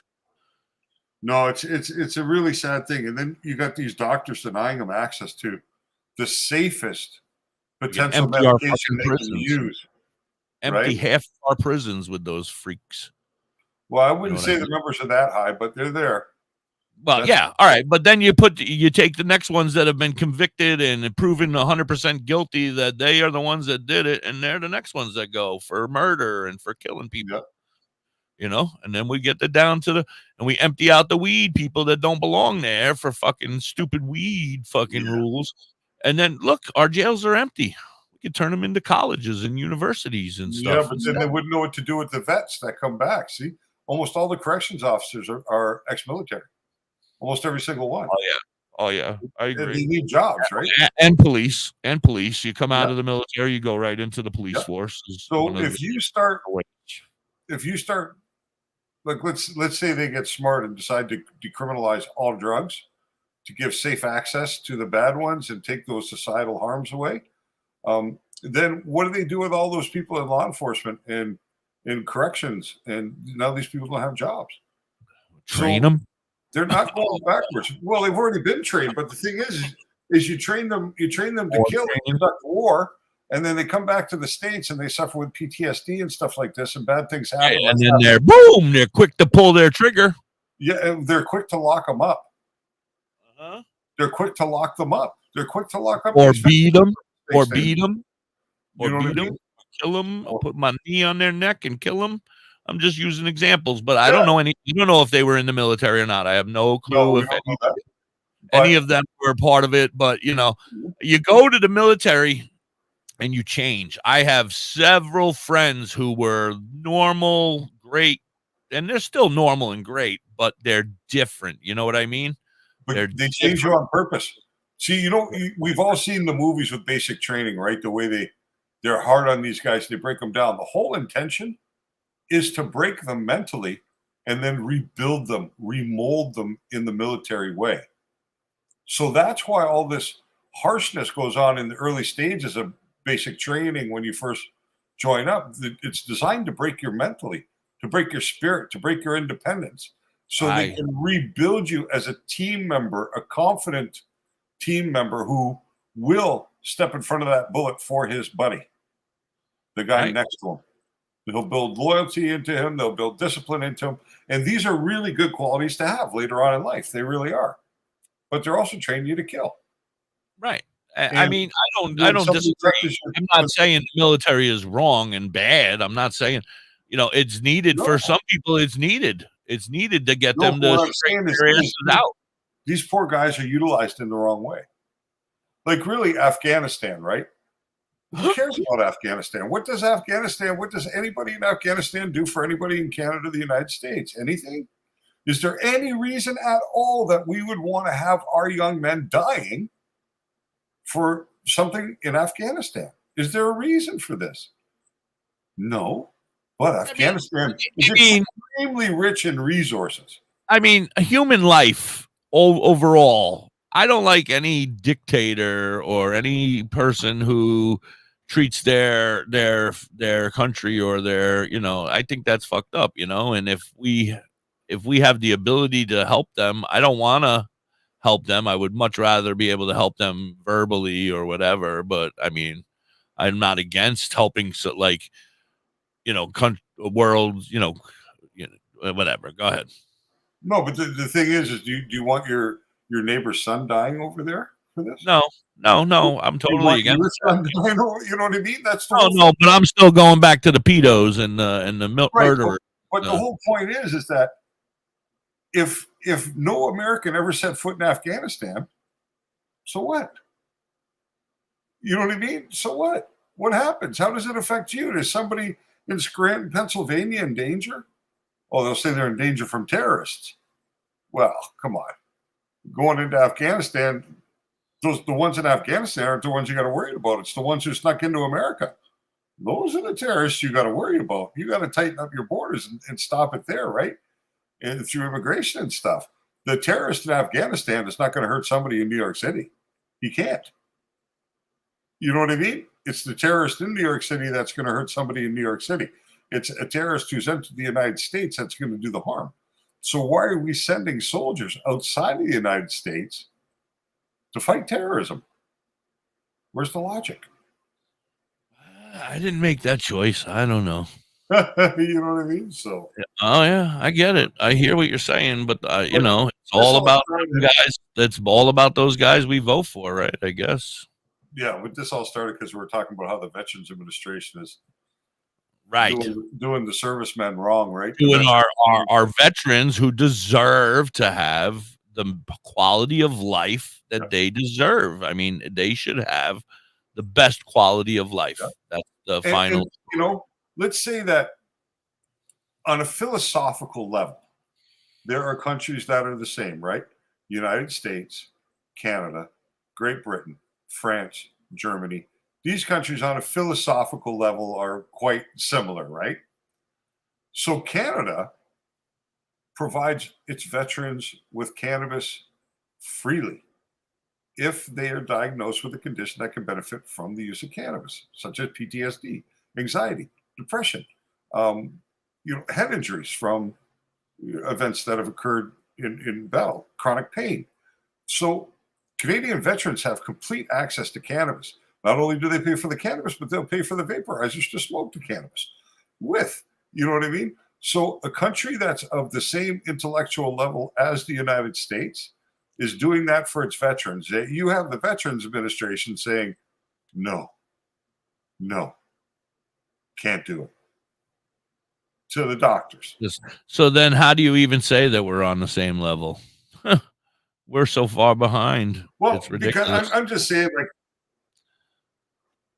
because you're talking about all those other countries you were speaking of are all also ahead of us with a lot of the different things that we're having issues with here in our country.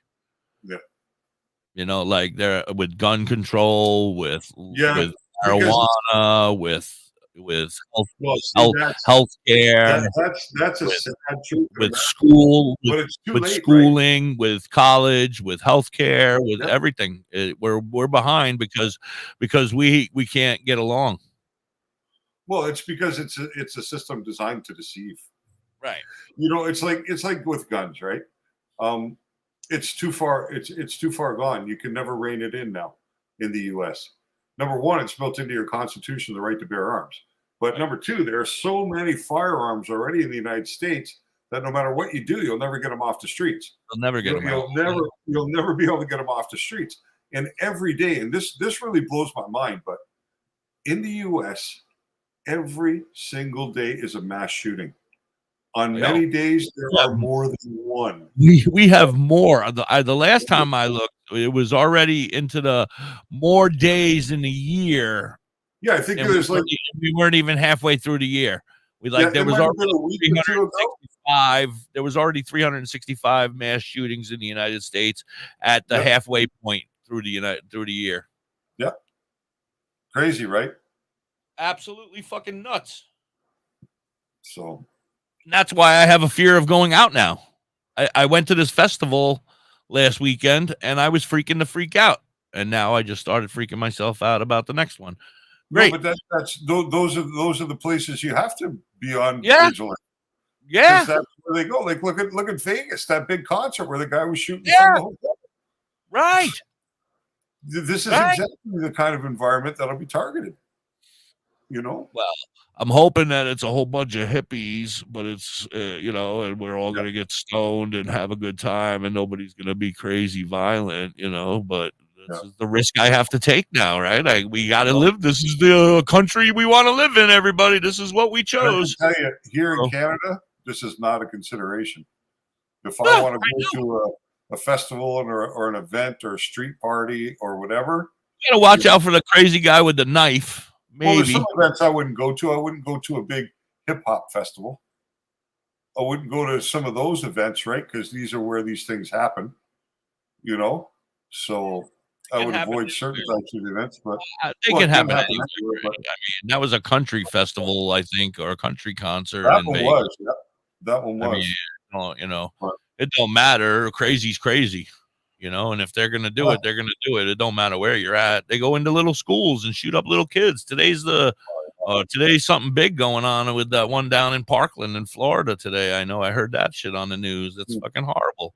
They're opening up the school for the first time in 5 years. Nobody's been in. The blood stains are still on the floor. Those poor families are going to go into the first time for 5 years after their kids were all shot. 17 of them on Valentine's Day 5 years ago today, or not today. Obviously, it's not Valentine's Day, but it's just fucking nuts. It's nuts.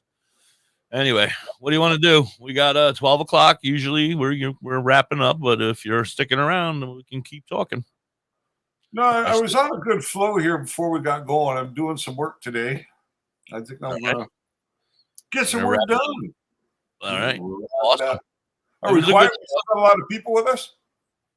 We still have 5 or 6 up there hanging with us, and we had some great numbers today. Absolutely, for not being on Facebook. It was fun. Yeah, I'm curious to get to Chris's email and read what he had to write. Get rid of the forest commercial. Yeah, that forest one. Her grandson, every time he hears it, he wants to go to the forest, and she's like, "I'm not taking you to the forest. It's a commercial." He wants to go up on the big rock and see those little minnows in the water and rescue his cousin from a big sea monster. Yeah. He's like, I love that. That's funny.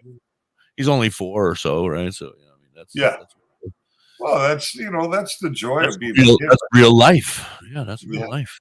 If we could only still retain that sense of wonder and imagination, right? We can with mushrooms. Yeah. Well, we're gonna find out. And actually, of course, Mom owns the store on the West Coast. She actually travels the world. She spent a lot of time in Borneo and places like that. She knows a lot about ethnobiology and plant-based medicine. That's what she specializes in. Kratom is actually one of her big specialties. So we're going to be able to talk about kratom. We're going to be able to shrooms.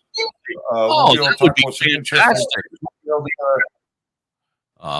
be able to get a lot of questions answered. She said it's going to be a week or 2 before she can get it into her schedule. And I didn't realize why, but she's a very busy person doing a lot of things. So it should be extremely interesting when she does have the opportunity to join us, for sure. Yeah, absolutely. Tell her I said thank you. And whenever she's available, we are here.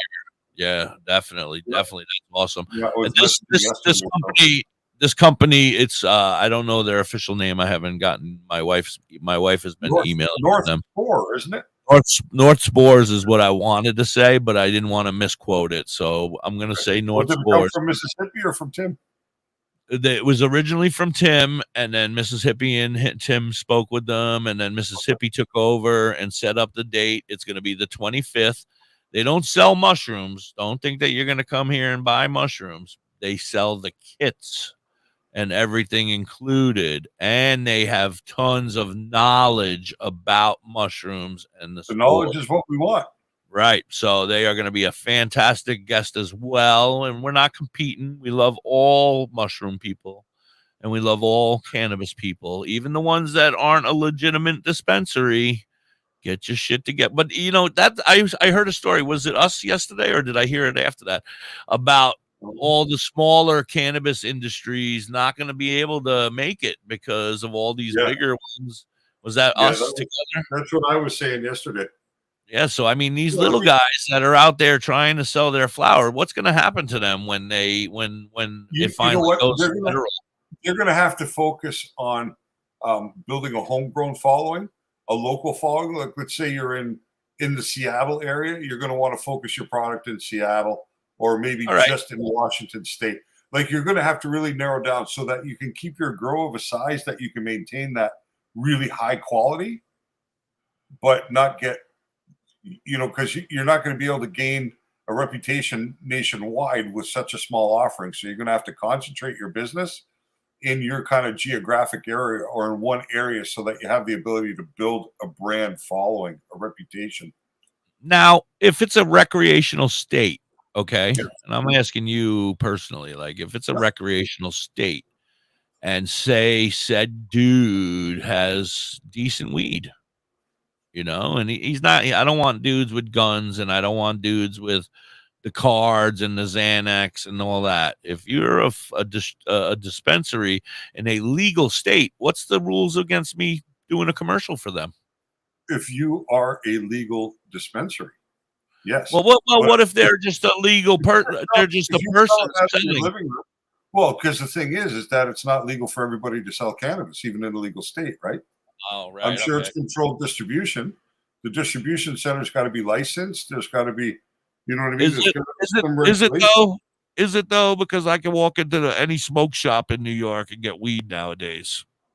You just walk in and you're like, "Hey, where's the flower?" And they're like, "Oh, we have to go into the back room. Come on into the back room." We talked about that article yesterday that said that the majority of dispensaries right now in New York State are not legal dispensaries. Right. There are people operating illegally, technically.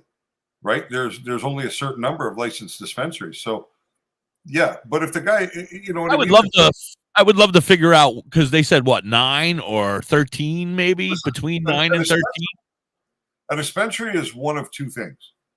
It's either a physical building you can go into and purchase your cannabis, or it's an online business that has a fully functioning website, store, and shipping process. That's what makes somebody legit for the most part. As a New Yorker, all my life, and I still, even though I've been in Pennsylvania 20 years, I still consider myself a New Yorker. As a New Yorker, I want to know, and they named 3 of them, right? Didn't they say like Organic Remedies and like two or three of the bigger cannabis dispensary weed growers, I guess you would call them, the flower people. 2 or 3 of them were the names of some of the big dispensaries. I would love to know the 9 dispensaries that I could go to in New York, so that I know when I'm going anywhere else, it's not a real dispensary. You know what I mean? Yep. Well, Google will tell you that. Yeah. Could you Google that, or do you have your phone? I don't know what kind of shape we're in here. Or do you have your phone? Absolutely. Yeah, Google it and see, because Curly Kell is a New Yorker, and she got a medical card, and I'm not trying to call her out or anything, but she goes to this guy. They put a name on the front of their store. I guess it says dispensary or whatever, but she's going in and she's buying this stuff, but she ain't getting no label on there that says this is medicine. She ain't getting no label that says Curly Kell only. You know what I mean? But she went and bought a medical card. So she should be going to one of those 9 dispensaries. Hopefully one is in her general area, I would think. Everybody else is not really a dispensary. That's what I'm reading, right? That's what I'm understanding. Yeah. New York? New York City or just New York State? New York State. They said it was New York State, right? 9 in the whole state, or 13 in the whole state. So New York, we'll leave it there. Are there legal dispensaries in New York? Only 5 of 9 of the legal dispensaries in New York City currently deliver. So in New York City, there are only 9 legal dispensaries. 9 legal dispensaries. Everybody listening? Curly Kell, you listening? What am I talking about? Right there. There's only 9 legal dispensaries in New York State. Yeah. In the whole state, and I'm guaranteeing that it's not in fucking Ellensville, New York. So please don't Democrat say Chronicle. Where are they? The 9 dispensaries? All right, you go to one. All right, sweetie, you go to one. I hope so. I hope you do. I really hope you do. Yeah, I don't know. But what's the odds of 9 of them in the whole fucking New York? It's the biggest fucking one of the biggest states in the country. Yeah. What's the chances of it being one of the ones right next to your house, sister? No, you never know. No, I think we took a look at Kell's dispensary one day online before. Right. Right, but was it legal? Was it a legal one? They had a properly set up website and everything done correct. So I would say that doesn't mean anything. I'm not a I'm a legal radio station, but my website is shit. Yeah, but to build a website like that, it's probably 50 grand. So they're either really, really serious about what they're doing or they're legal. She goes to Hudson, New York. Yeah. I looked at it. I don't know. I don't know. I don't know. But I don't know. And that's the whole thing. Like, we're here to promote the industry, but we can't promote somebody who's just on Telegram or whatever, right? We got to make sure that we do it right, because we have opportunity to build something very interesting here. All right. Yeah. Cureleaf may very well be one of the 9 that they mentioned, because Cureleaf is a big industry. I know that they actually sell here in Pennsylvania.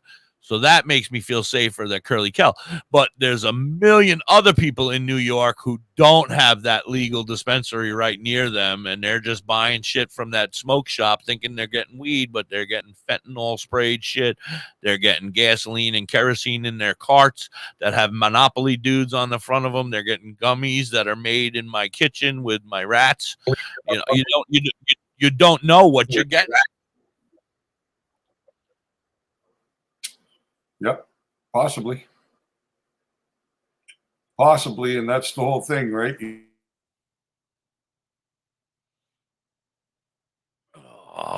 Supplier, right? Well, that's the whole thing. Goes right back. I didn't hear what you said because you froze, but good. Know your grower.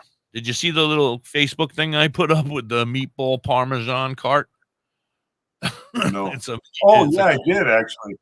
I wrote, know your grower, because you don't want no damn meatball parmesan cart. You don't want a meatball parmesan cart. That's not real. No, you know what I mean? If you want to get the proper thing, if you're knowledgeable enough to shop flour from anybody, have at it. You know what I mean? Like, if you got the knowledge base, but if you don't have the knowledge base, but you're talking about walking up with a little thing on your finger and looking at the weed and saying, all right, I see the trichomes and I can tell what I'm looking at. And this is not hemp. This is flour. Right. Gotta use, because those jeweler's loops, they'll have a white light and they'll have an ultraviolet light, a purple lamp, and that purple lamp will show you if there's any mold in the plant. You know what I mean? I'm gonna have that. I swear to God, Dr. High, I am ordering one of them things. And when I go to any of the festivals where they're giving that stuff away or selling that stuff, I'm gonna pretend like I know what I'm doing. And maybe it'll probably cost you, I'm going to say, between $15 and $20 on Amazon. I won't know what I'm looking at, but I'm going to pull it up to my eye and I'm going to pretend like I know what I'm looking at. And they're going to be like, no, don't look at that. Put that down. That's you want to know what you're looking at? That's Google close-up images of marijuana buds. I've seen millions of them. I mean, I've seen millions of them, but I wouldn't know what the fuck one of them. That's exactly what you want to see. All right, but if it was hemp or CBD, would those things be missing? Well, if it's heavy CBD, no, it looks the same. It's the trichrome is the same for CBD. Right. See, so I still don't know what I'm looking at. It's the same look. You won't know whether it's CBD or THC, but you know the way that cannabis has evolved, you can be 99.9% sure it's THC you're seeing and not CBD, unless you're looking at Charlotte's Web or Harlequin or ACDC or something like that, or White Widow, then you got to be thinking, oh, maybe it is CBD. But anything else, you should be thinking THC right off the rip. And it just has to look right. It has to be correct. And then you'll know. Because all those little glands are what you're paying for. You're not paying for the plant material. You're paying for the trichromes. The good stuff. The good stuff, right? Stuff that matters. But now you're saying that if I walk up to one of those booths and they're selling CBD, I might still not know the difference, because even pretending like I'm looking through that thing, they're going to be like, oh, yeah, no, he still don't know if it's THC or CBD. Well, you'd never know. I wouldn't know either. Right. Well, that's what I thought I was going to know. You can't tell without testing. I thought I was going to trick them. No, it's about the structure. Are the trichromes there or are they not there? Does the weed smell correct, or is the smell diminished? Is it brittle and crispy? Is it like a loaf of fresh bread? They're you know what I mean? Do I see any visible mold in the bag, or is there none?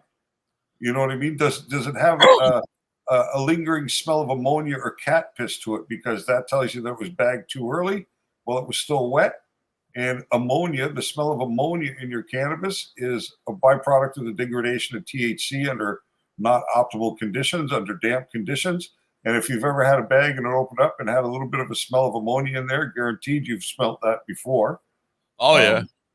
So I threw it away. I thought my cat pissed on it. I was like, that's "You a negative motherfucker!" Remember, there are two strains of cannabis, one called cat piss and one called cheetah piss. I've had cheetah that piss. do smell like cat piss. I had cheetah piss once, actually. I didn't smell it. I just smoked it. Yep. Yeah, here at the dispensary. I actually got it from a dispensary. I damn near shit myself when she said I got cheetah piss. Yeah. I was like, the fucking names they come up with nowadays. Cheetah piss. I'll take an eighth of cheetah piss, please. There's a story behind that I was told. Excuse me. There's a story behind that I was told. Am I boring you? I I'm read sorry. her a long time ago, but I don't remember what it was. But there was Well, a reason. I got to run a commercial. I got to run a commercial. I'm going to call it a day. While you Get do it out that. of there. Yeah. Everybody, thanks for spending your time with us. Have a safe weekend, a good weekend. Enjoy yourselves. Stay baked. Gianna, have a great time tonight at the concert. I'm so jealous, but you have an excellent time. Have a lot of fun. And that's about it for the day, folks. Yeah, we'll be back Monday morning, 10 a.m. on the East Coast, 9, 8, 7. Thank you, Hippie. You have yourself a good weekend. Yeah, I'll probably hit you up over the weekend. I'm going to reach out to a couple of those people this weekend and start setting up other appointments. So, yeah, if you're not sure what to question them about, just send them to me. The first one I'm going to go to is Legally Lit. I mean, they're just a place that sells products, like. Yeah, I'm just saying in the future. Actually, that's not right. They have a grow. They're opening up a brand new store right here on the border of Pennsylvania and New York. I mean, Pennsylvania and New Jersey, and they have their grow house right across the street from their new location. So I'm very excited to meet and hang with them because they also sell like the bongs, the bowls, the pipes, the dab rigs, the everything else. And then they are also now becoming a legal dispensary. So very excited to talk to them and all the other people that we met at the festival. I'm going to start reaching out to them this weekend. You, sir, have a great weekend. Enjoy yourself. Spend some time with the wife instead of that damn computer. She'll be at work. Just so everybody knows, today is your last day to get medical cannabis and migraines from Amazon. So you want to go to DoktorHigh, medical cannabis and migraines. It's the last day to download it for free. And I don't think I'll be posting on Facebook today. So you're going to have to go into my profile and find that last post. And you can use the link there and go directly to Amazon. But it is free today, and that's the last day. All righty. So that's it. Just want to know. Have a great weekend, everybody. Much love, everybody. Thank you so much. Peace.